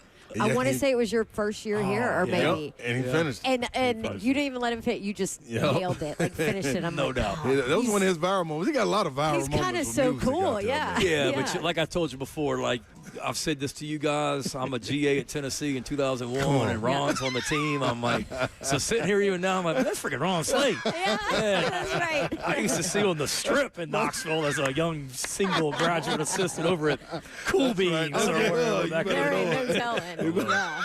So, Coach, we asked, I think we asked Lenoris or whatever, and he was super nice. He, like, kind of shied away from it. But most annoying what would your player say is the most annoying thing that you do as a coach? Did he tell you something? So just like your son. I'm kind of curious. So we kind of have to like protect. I feel like we got to protect him a little bit, you know. But no, he went like he was like, well, I mean, he made us work out this morning before we got here. Well, I did. I called our strength coach. I'm like, look, we're leaving at 11, so there's 2 lifting groups, and there's a 7 a.m. group. So there's no reason why the 3 guys that are coming to media day can't be in the 7 a.m. group. That's like, right. Don't let them pull the old I got to go to media day, so I can't lift type That's thing. right. That's they would probably say, I don't know if it's annoying, but my dad was this way. Like when you're talking to the team, it drives me crazy if I'm like talking and somebody's like looking at the ground. They're not paying attention. So they know that I've been known to probably be anal about that. Fair. Yeah. Outside of that, I don't know if there's much that I would annoy. I hope there's not that I would annoy them with. So probably that one. It's probably some of the things we do. Probably, I don't know, maybe get old sometimes, but I'm not going to change. But no. All right. I love that. Year 6, man. Can't believe it. Yep. Shane Beamer, Thank South you. Carolina coach. Thank you, sir. Thank you, guys. Good Y'all to are see awesome. Appreciate you always, Coach. Appreciate Easy, you guys. Easy. Keep it up. He's like a 4-time boom boom room guy. Hey, man, dude, some people All-Americans in there. I'm going to put his jersey up in the top room. Appreciate it. Appreciate you. Thank you, Coach. Good to see you. You too. He's awesome. No question. Guy. And any like hot seat list you look at right now, he's on he's it. number But one. he was on it last year. He was on it The year before. Here we still are. Well, and let me tell you And this, he's such like, a likable dude too. well, and he's Got a list for that? Yes. Good guy. he has called the good guy board. And he is a good guy. But listen, if they can hit with Sellers, with Harbor and his skill set, I mean, if they can hit, right. Watch out. I mean, Sellers you know what I talked about it. mean? He knows he needs to get better, and he knows what he needs to work on, and has been. So There's we'll never see. ever in all of South Carolina history been a problem with them getting a collection of talent. You know what I'm saying? There's been more so them being able to put it together. Put it all together. Fan base going to be there. And it's always Dude, that like they fan got to base get was there when they didn't win a freaking game before Spurrier. That's a And loyal they showed group. up. So the support is there. Yep. And across, I will say, across the landscape of all of their college athletics, that was what was being talked about. Are we going to pour more in to help these teams outside of Coach Staley get over the hump. You know what I'm saying? It was the same thing, I think, at Vanderbilt that they was going through. So here we are with South Carolina. Vandy answered the bell. What you going to do? You got to answer the bell from coaching. We talked about offensive line and all that, but it's been turnover, and you got to show. I think you've reached a point where it's put up a show. Yeah, well, guess what? This was last This was last year. schedule. Go to this year's schedule. Well, real hang quick. on. Let's point out the fact that Okay. so they're sitting at 3-2, and then they play at number 11 LSU and lose. They play number 14 Oklahoma and lose. They play number 4 Alabama and lose. Two of those All of three those games were were close. 10 and or Yeah. fewer points. Yeah, They did yeah. get run by Oklahoma. At number 7 Ole Miss. At number 3 Texas A&M. They went 11, 14, 4, 7, and 3. Lost all 6 of those games. Yeah. That's a schedule. Yeah, and those games are when you got to have guys make the plays and be able to step up and be able to separate them. Because I guarantee those are one-score games at a time, whether it be a field goal or a touchdown, and a play was made by Lenore's or maybe Nick Harbaugh we just talked to, and he didn't catch the ball, and he would have been gone. I remember specifically one of those plays. So a post route where he is gone, pulling away from the guy, and he dropped it. And it was like, God, them the ones you got to have. Yeah. You know what I'm saying? That was the conversation on how are his hands now, too. Yeah. But and you heard him being honest and say they're better. They're better, Yeah, yeah. they're getting better. So you got to It's been a concentrate, though. process. Yeah. Yeah. You got to concentrate on it. So I will say this, though, back half of their schedule, or maybe it's kind of the meat of the schedule, not the easiest. Yeah, once I they start don't SEC think. play, like a lot of teams. Yeah, because it's Kent State, Towson, and then Mississippi State at home. But then you go on the road for Alabama. You get Kentucky at home. Then you're on the road for Florida, Tennessee at home, on the road for Oklahoma, Texas A&M at home, on the road for Arkansas, and then Georgia at home and Clemson to close it out. Like that's not no ducking. that last half. But I guess No ducking. you're right. It's the SEC. Yeah. Right. The only thing With nine conference games, yeah. it's going to be tough for everybody. Only thing in his favor is, like we talked about, the longest senior coach. Well, one of the longest senior coaches. What year going into year 6? Going into year versus 6. some of those teams you named. Arkansas, new coach. Kentucky, new coach. Florida, new coach. I mean, that's the only thing you got. Yeah. Other than that, show up. Show out. No doubt. We got somebody that I like coming up next. Alex Golish coming up. Clark Lee coming up at 5:20. But, yeah, we'll talk some Auburn football. Are you excited? I know how bad Are he you? is. Are you excited, I Cy? love Alex Golish. Absolutely. I think he's going to be one of those exciting guys out of the gate. Hype was asked about him a bunch when they were here yesterday. Yeah. He was indeed. Yeah. And he said great things. Yeah. Oh, Golish. yeah. Did you see that Tennessee offense in 2022? I know. You remember it. It's You pretty were good. live and in person back then, weren't you? They It's went pretty good. from With a mobile 100 quarterback. They went from 107th in America in scoring offense at Tennessee. The next year, Alex Golish's first year, Heupel's first year, 7. Yeah, top 10. 107 to 7. And then in 1 year. 2022, weren't they number 1? Yes. In 2 years. Also the quickest scoring offense in the country as 2 well. years took them to the number 1 Yeah. offense in college football. Yeah. Coming up tomorrow, Alabama, Florida, Ole Miss, Texas A&M. Thursday, Arkansas, LSU, Mississippi State, Texas. Also, this note, SEC Commissioner Greg Sankey will join us tomorrow, so we look forward to that. Our coverage of SEC Media Days in Tampa is presented by Wholesale Supply, built to supply, trusted to deliver, and by eSpaces, exceptional office space for every business, eSpaces.com. For more information and a schedule of our conversations, visit 1045thezone.com. Coming up next, we'll talk a little War Dam. War Eagle, baby. Auburn football coach Alex Golish is next on 3HL 1045 The Zone.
3HL 104.5 The Zone. Britt Doherty, Don Davenport, and Ron Slay. Our coverage of SEC Media Days in Tampa, presented by Wholesale Supply, built to supply, trusted to deliver, and by eSpaces, exceptional office space for every business. eSpaces.com. Babsy is very excited right now. Damn right. We will talk about the Auburn Best War day of the Damn week. Eagle Tigers. And Alex Golis joins us now, the head coach. Alex, welcome in. Thank you for visiting with us. Appreciate you. Well, I appreciate it. War Eagle. Thanks for having me on. War Eagle. First obvious question, what was it about Auburn? Why Auburn? Yeah, the process is so crazy. I don't know if hopefully I have enough success that I can maybe write a book at some point. But your story, your journey is incredible. Yeah, we talk as a team a bunch about telling our story and always tell our guys, man, like if you do anything successful, somebody else will tell your story. But we're a society that's so obsessed with telling our own story. Matter of fact, post it on Insta as a story. Like I always talk about, let somebody else tell your story and do something significant enough that somebody will tell your story. And I'm proud of mine. And I haven't done anything yet, and hopefully we do some special things at Auburn. But to answer your question, it was so important for me. I've got a daughter that's in high school, and I think for the first time in my career, we made that the most important thing. Is that, and I say that it probably sounds bad, but it was going to be about making sure. And I've got a son that's now in middle school, but it had to be a place that my daughter was going to be comfortable, my wife was going to be comfortable. And my wife's from a little town in Arkansas, so when she first saw Auburn, I think she fell in love because it's what she envisions as the South and what a college town should look like. It helps that incredible schools, incredible people, but that was a huge piece of making sure that they were going to be comfortable and it was going to be a place that we could pick up and move. Because the truth is, we loved it here. We loved it in Tampa. Yeah. And we were 3 years into a major rebuild. It was 4-29 the 3 years before you took that job. Yeah, and I'll be honest with you, like we didn't reach every goal that we had. We fell 3 points short of getting to where we wanted to go, and that ate at me. Like there was a huge part of me that's like, man, we didn't do what we needed to do, and we're building a new facility and building a stadium. Like there was a lot of me that wanted to see all of that through. But as we looked at opportunities, like to me, very few times in this profession do you have choices. Right. Very few. Like for me, leaving Tennessee was the one time, and then leaving South Florida was the other time.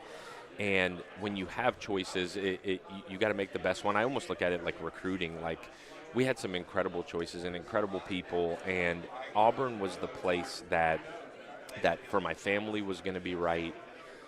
The willingness to invest to win was going to be right, and that's facilities, that's NIL, but ultimately it's you. I wanted to go to a place where it's been done. It's one thing to sell a vision, it's one thing to sell a hope. It's another to say, man, like as recently as 15 years ago, like this place held a trophy up in January at the end of the year, and then had another opportunity 3 years later. That's right. And was a few points away 4 years later.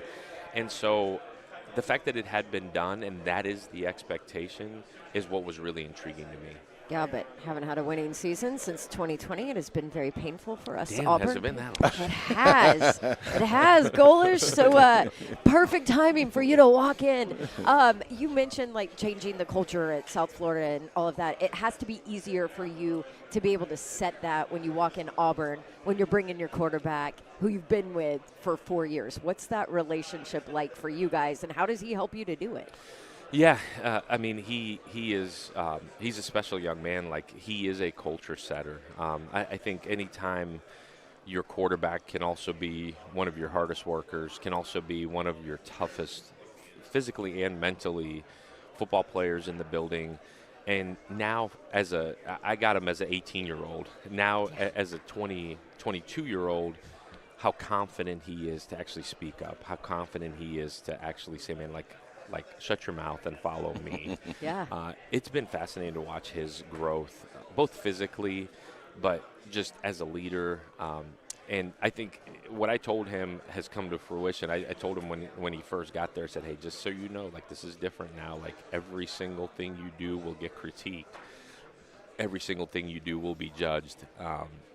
And boy, is that true. But to watch his maturity and watch his growth as a leader, I think certainly him. There's a handful of other guys. To have a handful of guys in the locker room early on in our time say, like, "Hey, I know you don't know him, but just trust him, man. Like, I know he seems maybe a little bit crazy, but just trust him. He cares. He wants what's best for you. Like, even just those little things. When it's your peers saying that, that's so different than standing in front of a team and saying, "Man, just have a little blind faith in me, please." Yeah. Because kids, they don't care what you've done. They don't really even care where you're coming from. They want to feel it. They want to see it. They want to know what you're about by how you respond to situations. But it's certainly helped, and Byron's been a huge part of that. Are you a little crazy? A little bit. Absolutely. We love crazy. This conversation is why we were upset he was leaving Tennessee. I'm telling you, like, we knew what the crazy was. That's it. No, yeah.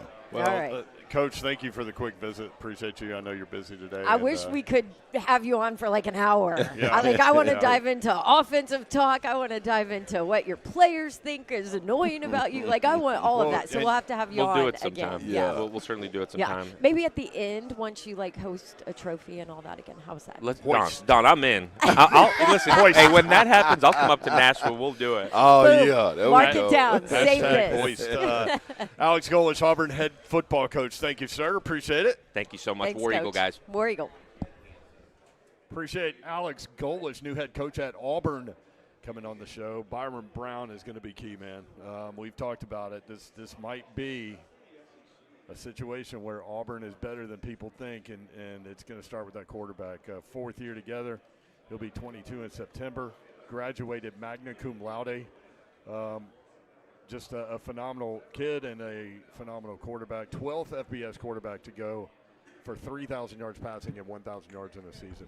More 3HL coming up on 104.5 The Zone.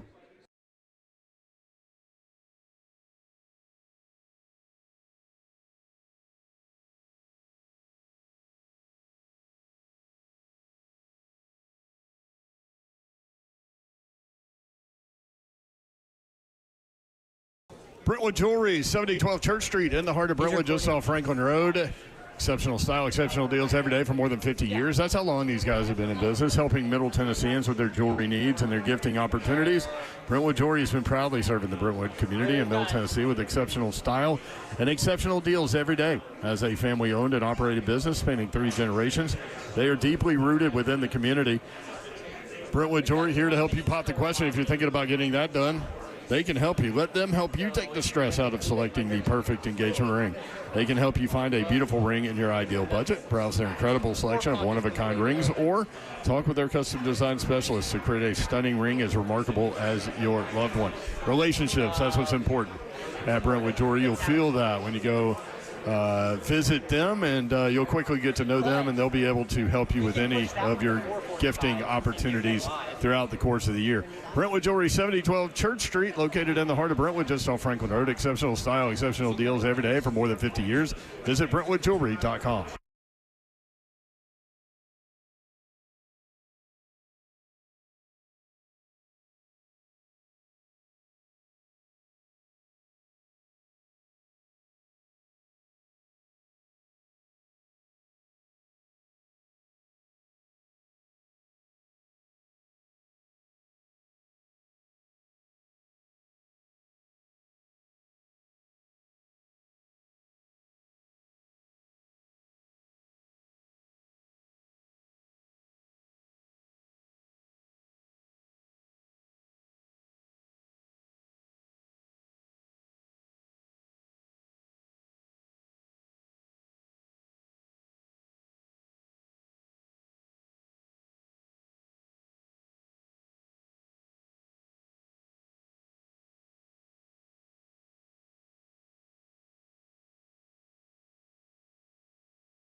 Good afternoon, live from the Circus Sports at the Mint Kentucky Downs studio. I'm Ross Johnston. In NFL news, Jordan Schultz reported that the Dolphins agreed to a 3-year, $51 million extension with linebacker Jordan Brooks, with $35 million guaranteed. Brooks made first-team All-Pro and the Pro Bowl last year, while leading the NFL in tackles. Yesterday, Ian Rappaport reported that the Green Bay Packers agreed to a 3-year, $57 million extension with defensive tackle Devontae Wyatt, who was a first-round pick by Green Bay in 2022. Five-star running back David Gabriel Georges out of the Baylor School in Chattanooga is set to announce his commitment tomorrow at 4:30. His final three is down to Tennessee, Ole Miss, and Ohio State. Last hour of 3HL is coming up here from the second day of SEC Media Days in Tampa.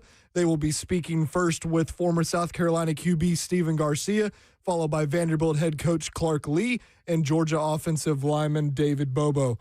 For all your foundation repair and your waterproofing needs, visit USSTN.com. Breaking news at once on your home for the Titans of Vols. This is 104.5 The Zone.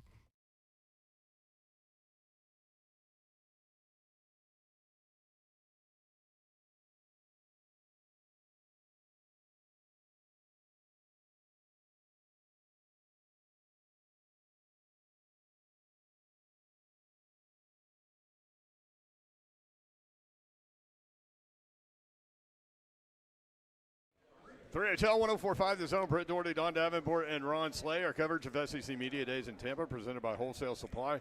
Built to supply, trusted to deliver, and by eSpaces, exceptional office space for every business. eSpaces.com.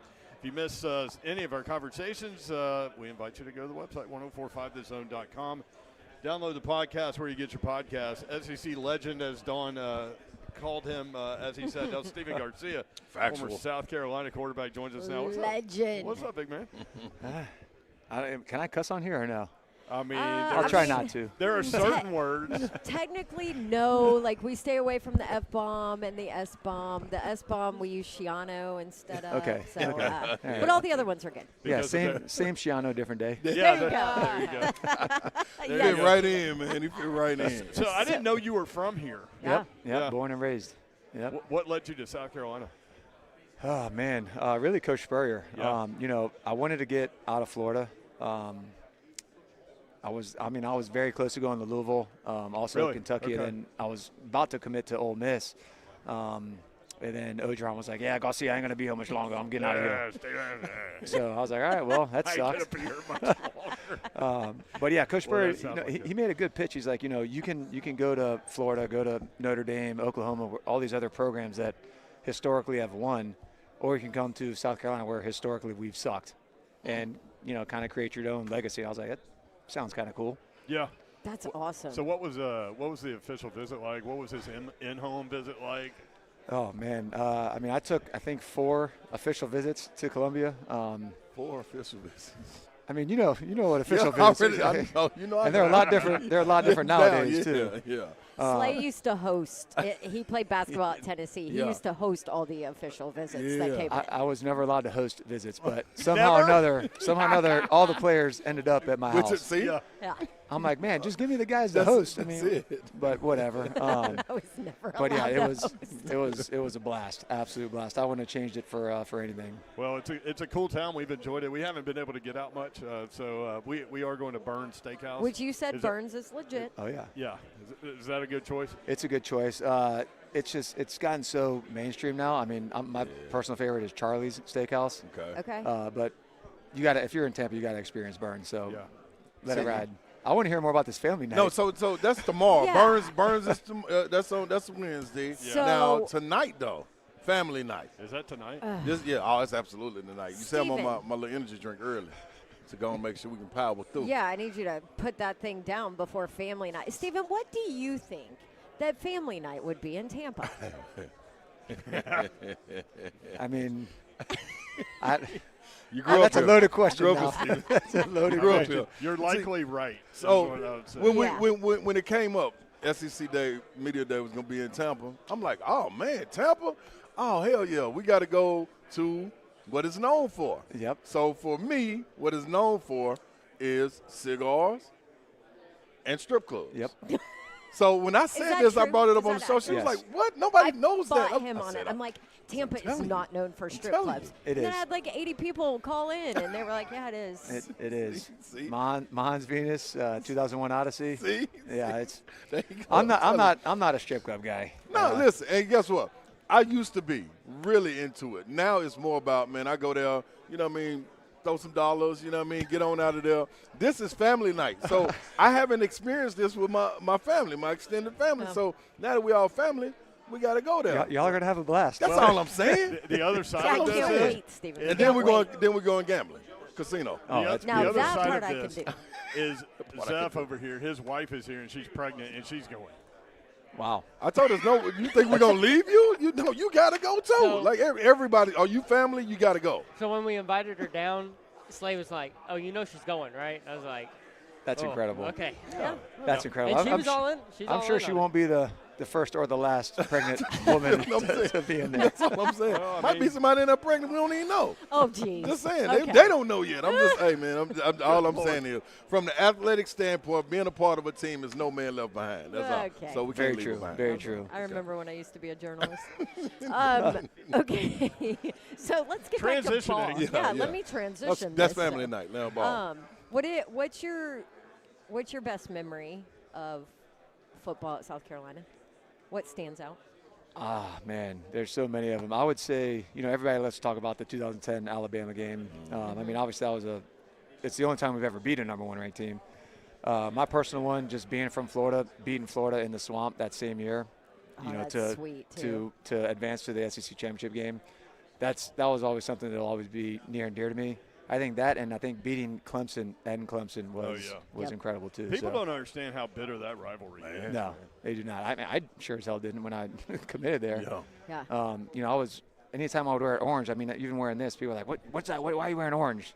Like, who the hell cared? What Right. does it matter? It's a color. Yeah, like, get over it. You don't wear that. No, Get over it, man. yeah. Jeez. In a rivalry. But no, that rivalry is. I mean, we could have been 0-9.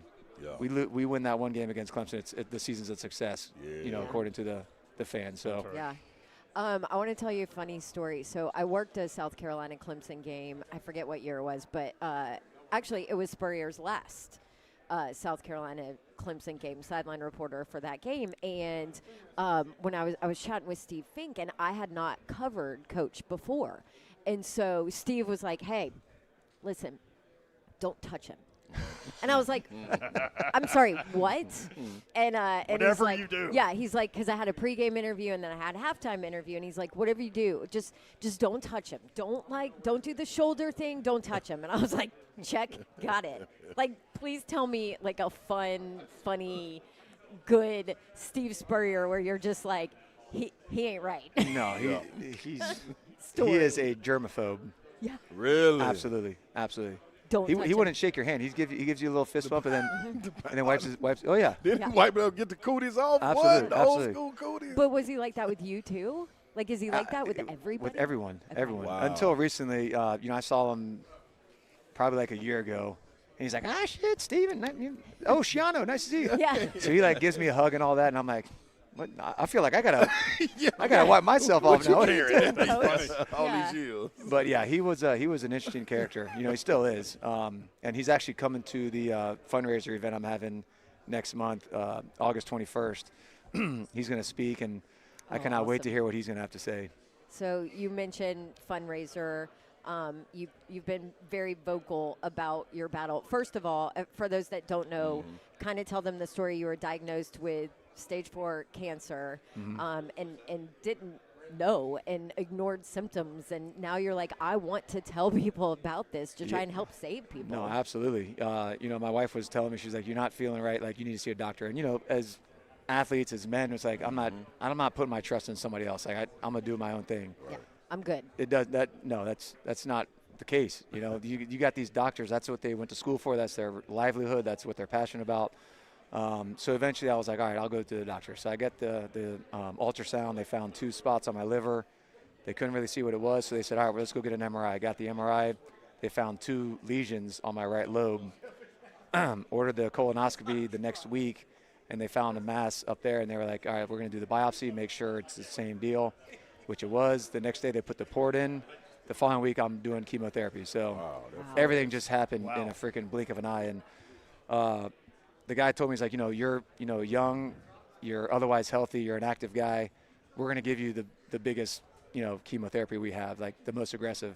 I said, okay, let's do it. What are we doing? He's like, we're going to do it every other week. I'm like, can we just do them 6 days? Like, I want to get this. Let's knock this damn thing out. Like, whatever. But yeah, so it was. I just got done with my 6th cycle last week. Got a call from the surgeon that's going to do the colorectal surgery, and he said they got the scans back.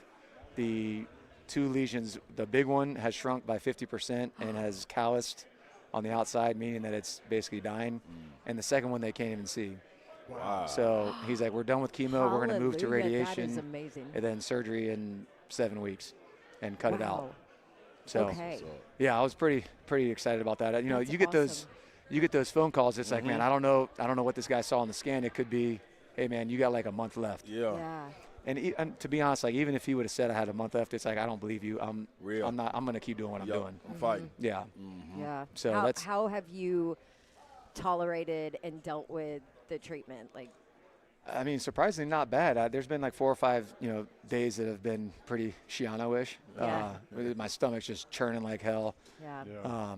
I'm always a hat guy anyway, but the top of my head is gone, looking kind of fine balmish right now. So yeah, I need to. It was looking like Slays before he went and got That's his hair right. therapy stuff. And when he got the little treatment, I'm coming back. I need 2 more months. I'll be back, baby. Yeah. I mean, I was thinking about just shaving it all and going full Heisenberg, the whole deal. But Heisenberg. Yeah. It's been a wild road, and never in a million years I think it happened to me, but here we are. And like I said, man, I've been telling everybody, I was like, I cannot wait for a cold beer at the end of this damn thing. Yeah. That's a little carrot dangling at the end of the tunnel right now. Yeah. So radiation surgery and then God willing. Yeah, and then just got to do the scans once a year, and then once every year, and then after the 3rd year, it's every other year. I don't know. It's so much freaking information. I've learned more medical terms over the last 4 months than I care to remember. Yeah. Like, tell me where I need to be, and I'll be there. Yeah. Let's go fight. Yeah. I mean, luckily my wife has handled all that administrative stuff, so she's like, all right, this is where you got to go. This is the doctor you're speaking to. This is what you got to do.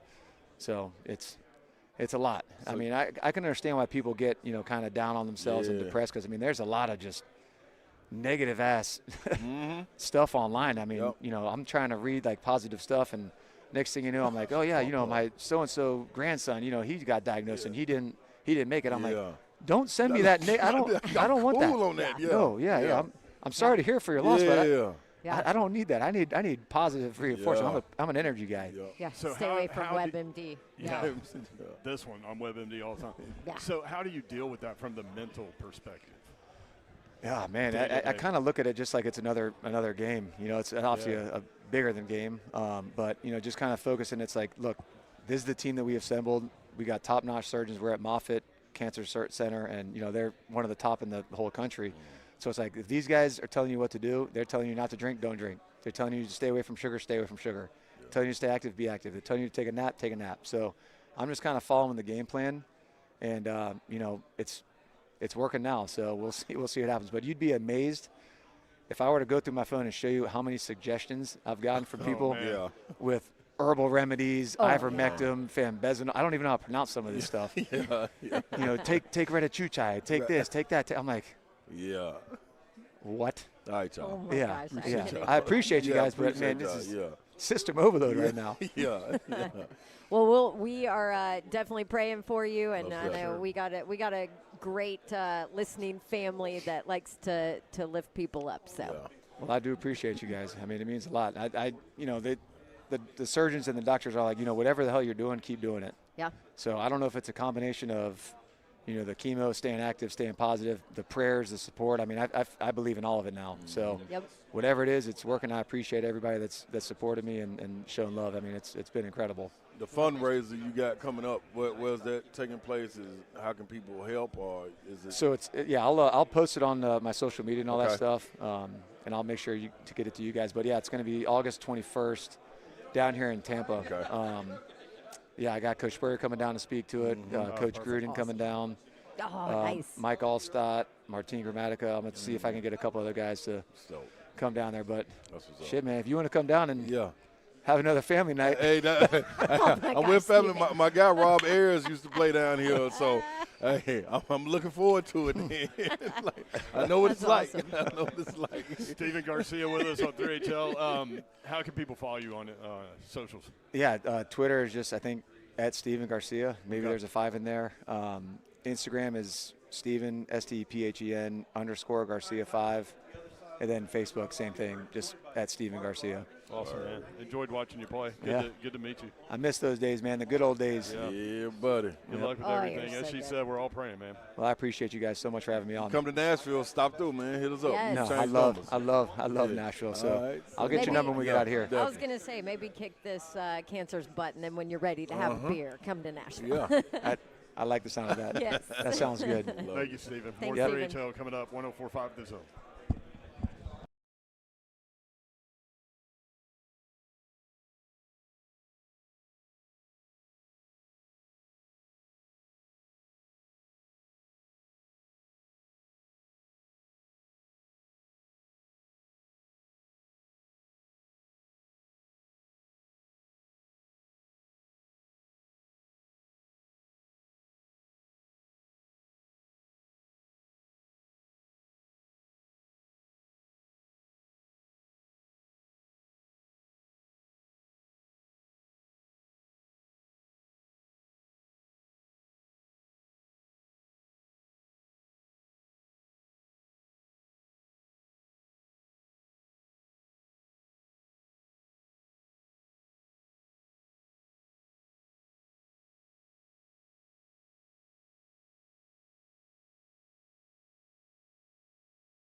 3HL 104.5 The Zone. Britt Doherty, Don Davenport, and Ron Slay. Vanderbilt in the building today.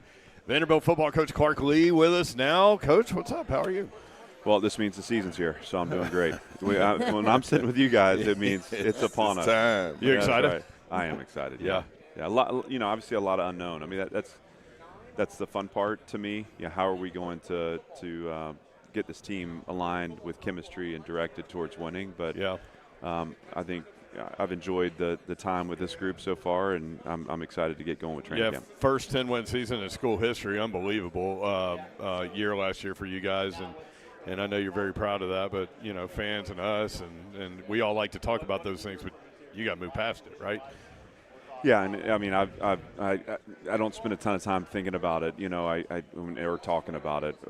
That's not because I don't appreciate it too. Right. I think you live in the wake of what you create. So when you're, listen, I've sat with you as a 2-win coach. Yep. And Ron gave me love then, and now I sit with you as a 10-win coach, and he still gives me love. So that's why I keep coming back to this table. That is true. Transparency, Coach. Yeah, Transparency. Yeah. So we were talking, Coach. Do you remember? I think it was Slay. Was it year 3? Year 3. I think it was year 3 when you came to SEC Media Days and you said, "Yeah, we're gonna win a national championship at Vanderbilt," and it made headlines, and people were like, "What?" And then you had a chance last year. You were right there to do it. But how different is your program now than it was when you said that even in year 3, and how is it different? Oh, wow. We're obviously better, like, across the board. A lot's changed. And so I would start with just like the internal belief, just day in, day out. I think in so many ways, I've been kind of leading that vision, and now, I look around me and I see other people that are attacking it the way that I believe in an attack. The things that I would say now they're echoed, or even again a year ago, Diego didn't mind speaking his mind and speaking his belief out too. So what do you mean? So we had him on last year. He dropped 2 S-bombs and an F-bomb in the conversation. We're like, okay, yep. It was natural though. That's him. That's a light day for him. We like be authentically yourself. That's right. He was. We're bigger, faster, stronger. Since that time, we've really had transformation in all of our systems: offense, defense, special teams, and in the weight room. And so we have a more equipped team with a better attitude, and we have identity. Now this team has to write its story. And that is a thing. It's not. The legacy of culture and kind of the strands that we pull forward from the past in terms of environment and standards, those are all there, but we don't inherit a single win. And so this is how this team now goes forward and attacks what's in front of them and really goes after what it wants. Coach, well, we get to this opportunity.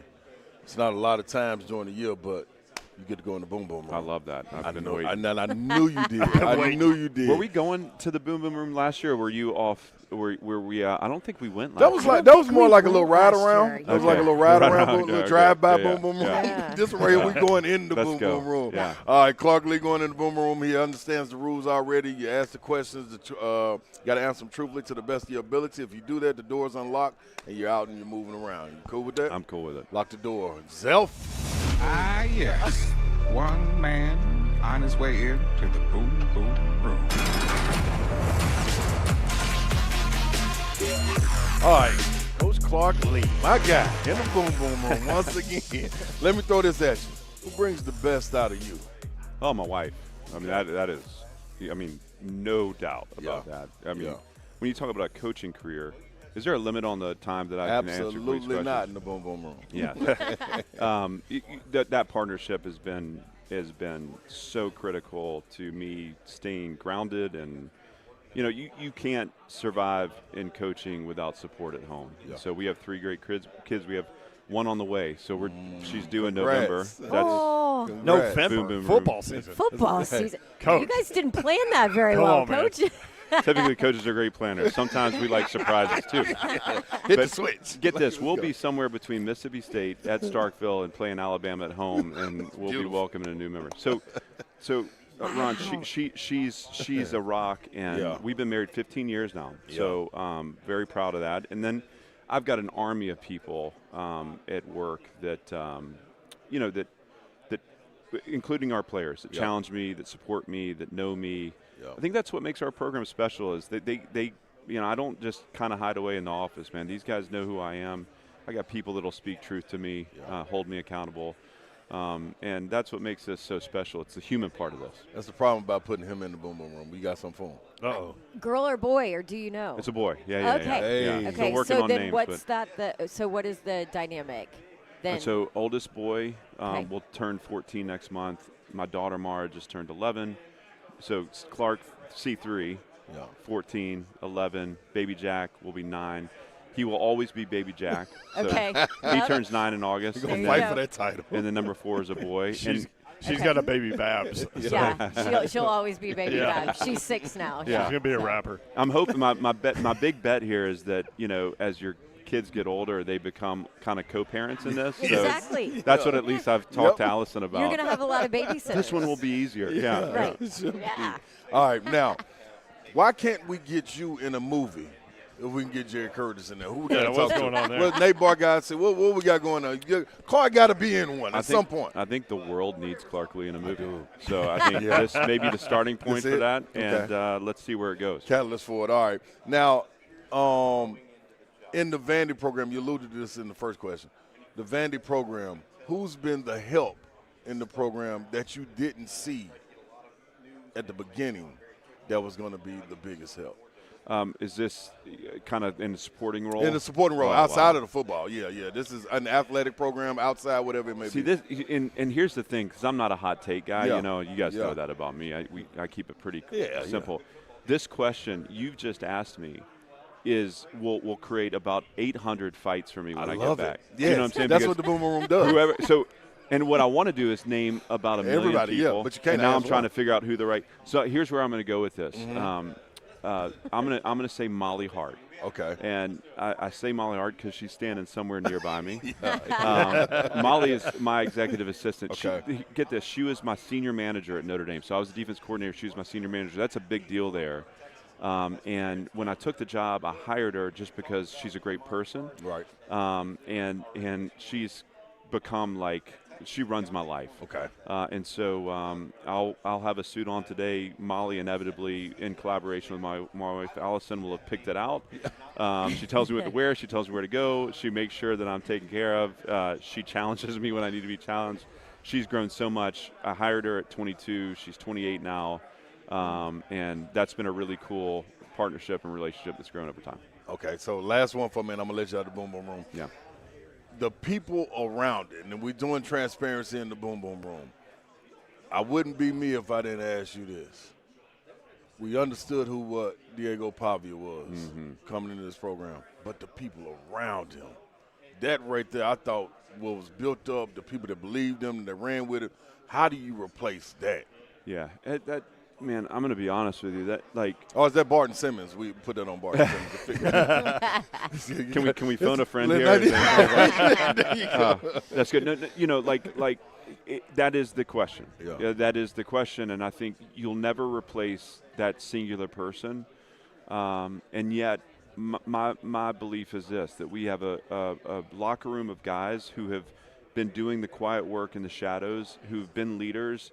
That have not been in the spotlight, and now that spotlight's going to shine on them. It's their turn. It's Team 6's turn. Yeah. And so the inheritance of the program are the standards, is the attitude, the belief that we're going to win. That is there. And now these guys get to put that on their shoulders and carry it forward, and that's what we're going to do. So we're grateful to Diego. We're grateful to everyone around him. We're grateful to the guys that came and stayed and fought and built something meaningful.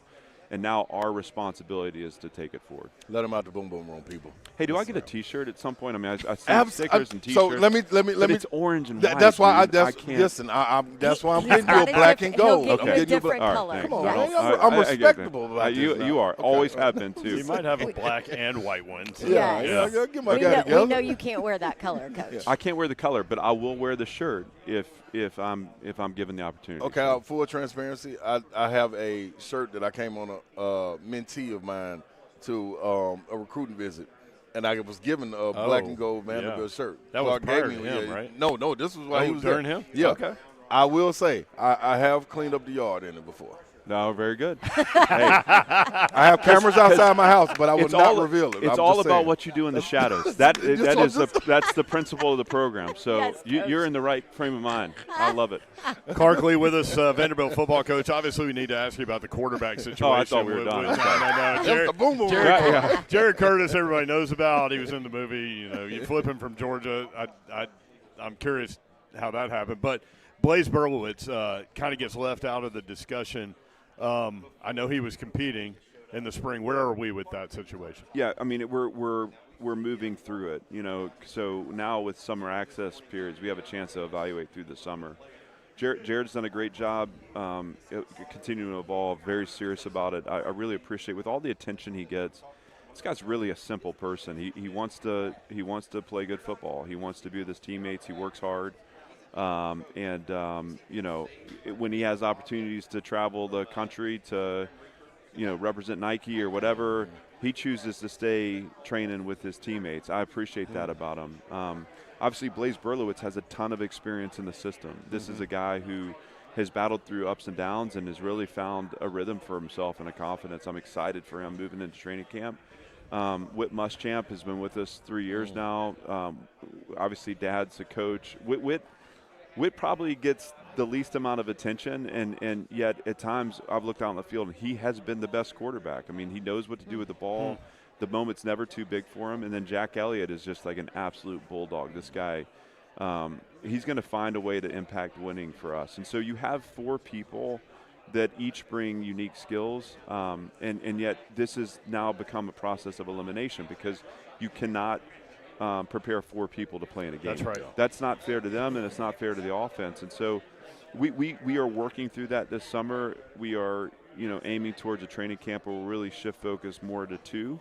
And once we do that, then you start to force feed reps and see where the chemistry lies, and then who's going to best help us beat Austin Peay. That becomes the lens through which we view. That's the Clarkley bobblehead day.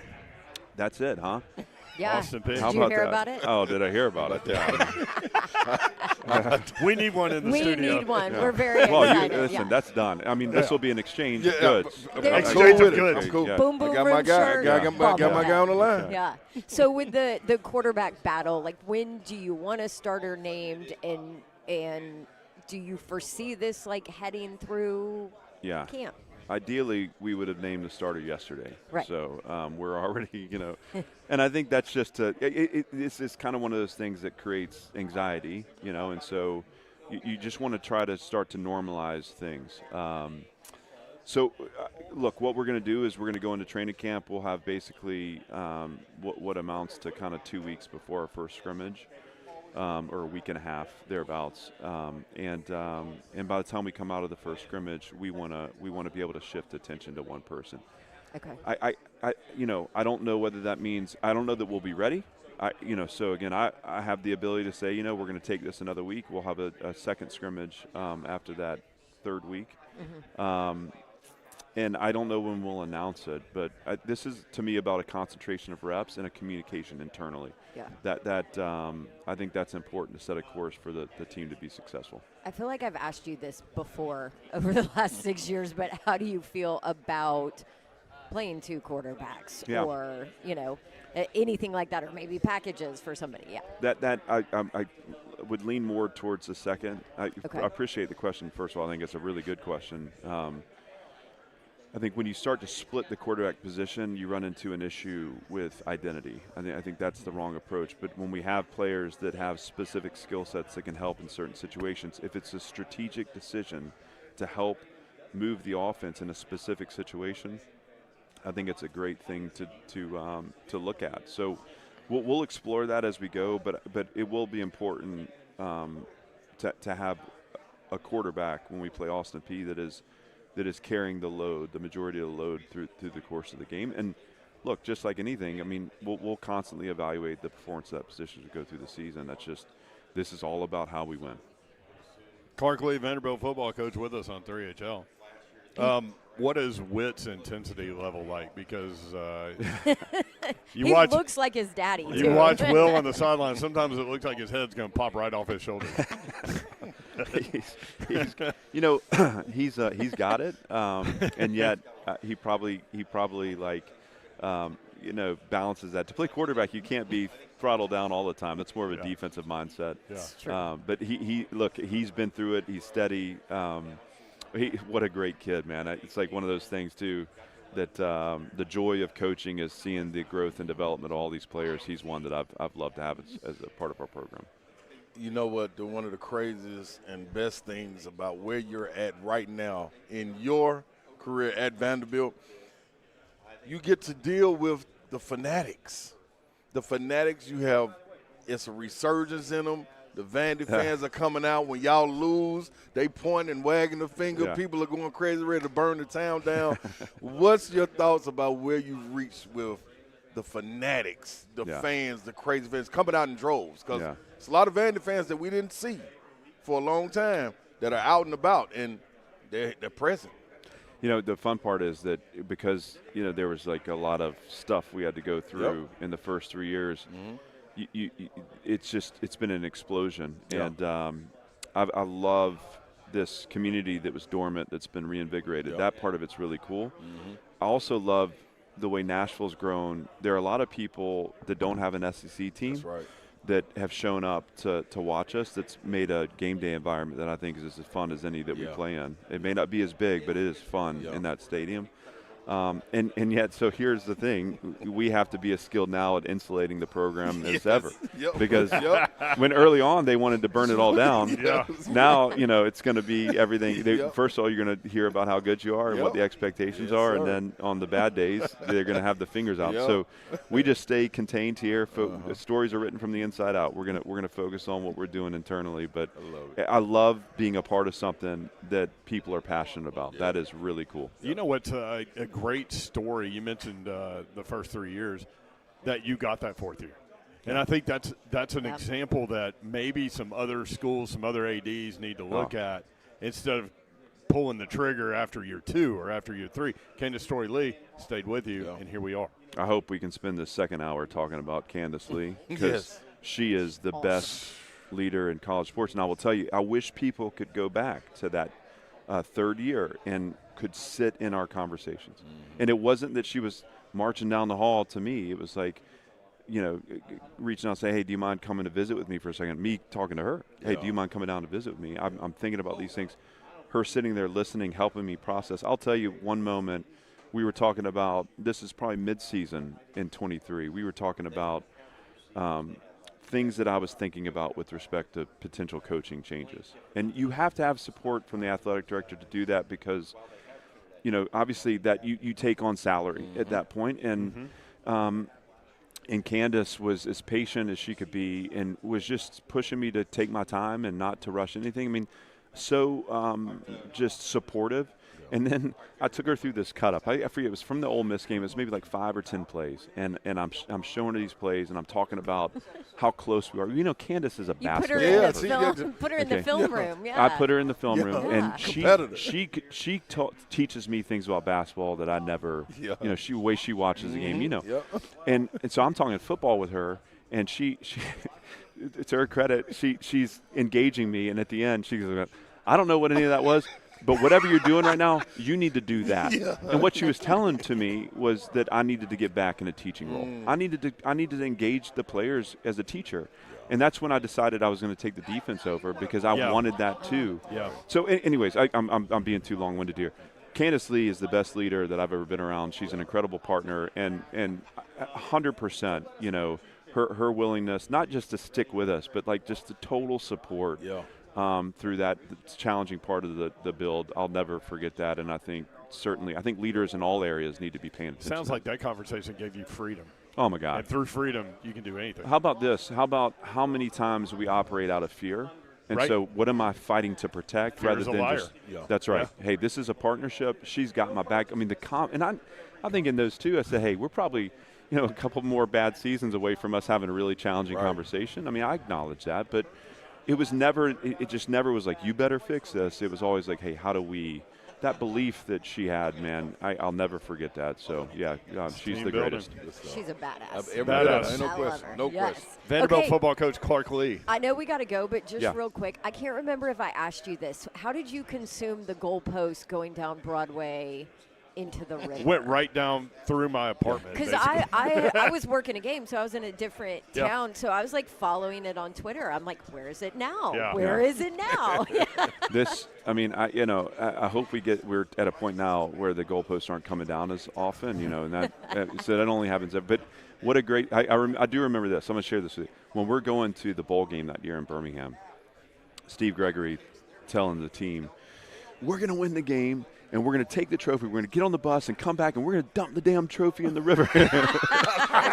Everything goes in the river. Everything goes in the river now. There's a lot of stuff in that's, that river. That's right. That river's a wild place. Yeah, be careful when you're skiing or whatever. Yeah. there ain't no telling what else is in that river. Clark Lee, Vanderbilt football coach. Thank you, Coach, for the time. Appreciate you. Great to be with you as always. Thanks, Coach. All right, more 3HL on 104.5 The Zone.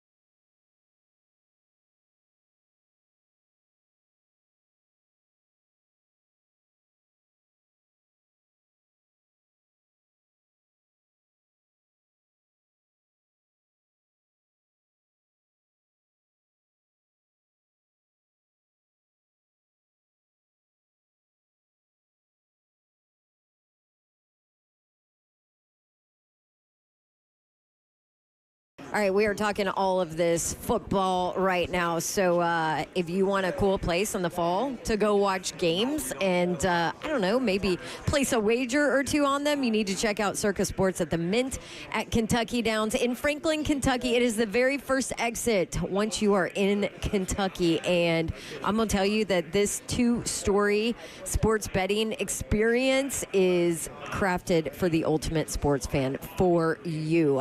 An immersive two-story sports betting experience. It's got comfort, convenience, live excitement, high-definition screen spanning more than 1,700 square feet, and it seats almost 200 people. Every detail thought about, and it is amazing. Just a short drive from Nashville. So check out Circus Sports at the Mint at Kentucky Downs. You can check them out online as well. Circusports.com. Circus Sports at the Mint at Kentucky Downs in Franklin, Kentucky. Just first exit once you hit the state.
3HL 104.5 The Zone. Brent Doherty, Don Davenport, and Ron Slay with you. SEC Media Days in Tampa. And let's talk about Georgia football. Georgia center Drew Bobo with us.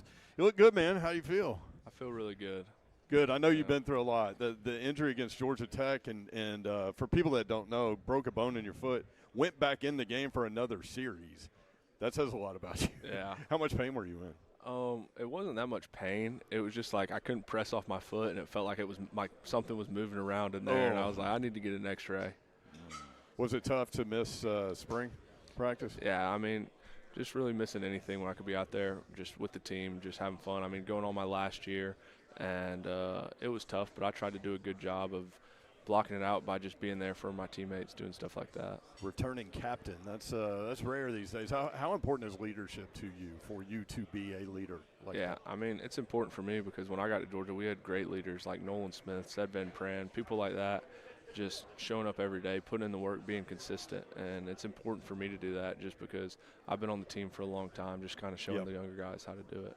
Drew Bobo, Georgia center, with us on 3HL. Drew, I worked y'all's opener last year, which was awesome, and I remember talking to you about Gunner and your quarterback, and how, he might come off as like country boy, quiet, reserved to everybody else, but you were like, no, that's not him. But have you seen maybe any kind of differences in him, like kind of heading into this year? And then also, do you think I feel like he's underrated nationally? Yeah, I mean, I've seen just the way he's grown as a leader and as a player. He's always trying to find some way to get better, and this whole offseason he's done that, and I'm really excited for him this year. Yeah. Do you feel like people are overlooking him nationally? I mean, I don't think me or him look into what like other people have to say, stuff like that. Yeah, you don't care. No, not really. For what? Drew Bobo, center for the University of Georgia. How potent is this offense? I think we just have so many playmakers. Yeah. There's different running backs, tight ends, receivers that can all make plays. And I think we're going to have a really good offensive line unit too. And then we have a really good quarterback like we were just talking about. Yeah. And we just want to be more explosive. And to do that, we got to run the ball, be able to protect, take shots. And it's all 11 players working as one. So I'm excited, and I think we'll be able to do that very well. So in the huddle, take me through a huddle, especially last year. Y'all and kneeling, it's going down. Y'all got to make a drive. You got to get it into the end zone. Let me go ahead and tell you he's a ball. Yeah, ain't no question. Well, we can't all be perfect, Yeah, you know. Yeah, it is what it is. We was almost perfect against them, and we couldn't get over the hump. No, but who's that calming voice? Is it Gunner? Like, is it you guys? Like, who calms each other down and say, all right, y'all, let's buckle down and get in this end zone? I'd say it's Gunner. I mean, he takes control of the huddle. Yeah. It's not like anybody else is going to go in there trying to talk or say something in the huddle besides start of the drive, stuff like that. Maybe people will say one or two things, but he takes control of the huddle. Yeah. People are waiting on him to talk, waiting on what he has to do. I think he comes off as so calm to like media and other people like that, but when he gets on the field, it's pretty intense, especially in Neyland. He was pretty intense. I love that because guess what? You could actually feel it. Neyland's you know what I'm scary. saying? Being in the stands, Like Neyland is scary. yeah. And this But is he coming was from so a calm. non-Tennessee person. Like, oof. Yeah, that was a beautiful. That was a blue. I honestly thought at that point, I said, this is going to be a different Georgia team. When y'all made that drive down the field, he hit the guy in the end zone. Like, it was like, okay, this is a different squad right here. So, big salute to y'all. Okay, so along these lines of like crazy stadiums or whatever, what is your favorite stadium to play in? Not obviously in Athens, but like opponents. What has been your favorite? I mean, I enjoy going to Auburn because that's an Auburn girl. Because my dad was there for 1 year. My sisters go to Auburn now. Are they still? Are they at Auburn? They're at Auburn. They were freshmen last year. Yeah. And so we got a little family rivalry going. I make sure try to get them in red and black for the Georgia game now. Love it. And you tell them War Eagle for me. All right? I will. The loudest one though was a couple years ago when Tennessee they scored that on that big run on the first play of the game, 75-yarder. That's the loudest I've heard a stadium. Yeah. How many times have you been asked about your dad today? A lot. I think everyone I've talked to. Well, my curiosity with that situation is like, how do you balance? How do you guys balance player, coach, father, son? I think he does a really good job. Just when we're at the football facility, it's coach, and then when we're off the field, vacation, whatever, it's more like a dad. And I try to ask him questions sometimes about football. He's like, we're not at the football facility right now. Like we're hanging out as a family, like stuff like that. But I think we do a good job balancing it, just kind of at the facility, at games, on trips, and staying away from getting away from football facility. Obviously, in his position, like he's going to get scrutinized. Like this is the SEC. Fans are crazy, right? Do you ever find yourself like becoming maybe defensive of him as that's my dad? I mean, if people say it to me, I'll be a little defensive. Yeah. But not really. Like I don't really read into it online or stuff like that. Yeah. Okay. How much are you looking forward personally to that opener, Tennessee State? I'm really looking forward to it because I haven't had pads on since that Georgia Tech game. Wow. And I'm ready to get back into fall camp and just hit somebody again and then get ready to go for the season. I feel like he's a calming presence. Love that, yeah. So, all right, last questions. We got to let you go here. But, Kirby, coach, is now like the veteran of SEC Media Days, right? The veteran in the SEC. So I got such a cool glimpse into him at y'all's practice last year before that opening game and just how intense he is. How would you describe Kirby to somebody that does not know him? And you've known him a long time. You were a ring bearer in his wedding, right? Yeah. So how would you describe Kirby? So I think just at practice, he's super intense. He's going crazy, stuff like you just said on the mic. But the mic, he has a reason behind everything he do. There's like a method to the madness. I think it's just to get us ready to play in environments like Neyland, like you were talking about, Auburn. Like he gets us put so much pressure during practice to try to make practice harder than a game, and that's really good for all of us. Drew Bobo, Georgia offensive lineman center, actually, to be more specific. Thank you for the time, Drew. Yep, thank you all. Honored to meet you. 3HL 104.5 The Zone. Appreciate a little Georgia conversation there with Drew Bobo, the center, and man, he went through that injury situation, broke a bone in his foot against Georgia Tech, played the next series, understood that something was not right, did not go through spring practice, is so ready for that opener against TSU. Yeah, going down to the Tigers. How about that? I forgot about that, yeah. So I think people forget, too, because he's captain and Mike Bobo's son or whatever, but people forget, like, when he got to Georgia, it was kind of like, oh, okay, yeah, that's a cool story. It's Bobo's son, whatever. Yeah. Like, he's never going to play. He's never going to be, like, a integral part or whatever. So his first start was last year in that opener. And I remember, just because I worked it, I remember talking about Drew to Mike, his dad, the OC, and, they talk about how they separate the football and the dad thing. But, like, I got to see the dad part of it from Bobo because he was like, he got emotional. He kind of started tearing up. He was just like, I am so proud of him because of his journey and just how hard he worked to be able to get that opportunity. And now, look, he's walking around SEC Media Days as a captain. It's a cool story. Back-to-back captain. He was captain last year, captain this year. Vandy was awesome. Oh. Clark Lee and all three players were great. No question, man. I think, man, what we're starting to realize is the in this climate with NIL and transfer portal and everything, there are some good kids and good leadership out there, and these guys are growing up. The development is there from the mental standpoint, from the ones that we get to run into. Yeah. And it's pretty impressive to see. And Junior Cheryl from Nashville. Man, representing the city, carrying the city. Love it. You used to go watch him all the time. All at the time, right? man. Yeah. Yes, him or that was Sente when Broom Dilfer second. was. Yeah. Oh, yeah. man. They I saw a lot rolling. of him from the CPA side of things, yeah, too. saw him Couple shake back. Mr. Footballs in there. Coming up tomorrow, Alabama, Florida, Ole Miss, Texas A&M. We will have the commissioner, Greg Sankey, on the show tomorrow. Our coverage of SEC Media Days in Tampa, presented by Wholesale Supply, built to supply, trusted to deliver, and by eSpaces, exceptional office space for every business. eSpaces.com. If you want to hear any of our conversations, you can catch them online. Download the podcast where you get your podcast, 1045thezone.com. Appreciate you being with us. Thank you very much for including us in your day and in your lives. We do not take that for granted, nor do we take that lightly. Hopefully we were able to put a smile on your face at some point. 3HL is organized chaos. Have a great night. Good night. God bless. See ya. Wouldn't want to be you unless you were getting a shout out. The SEC, it just means more. Bye.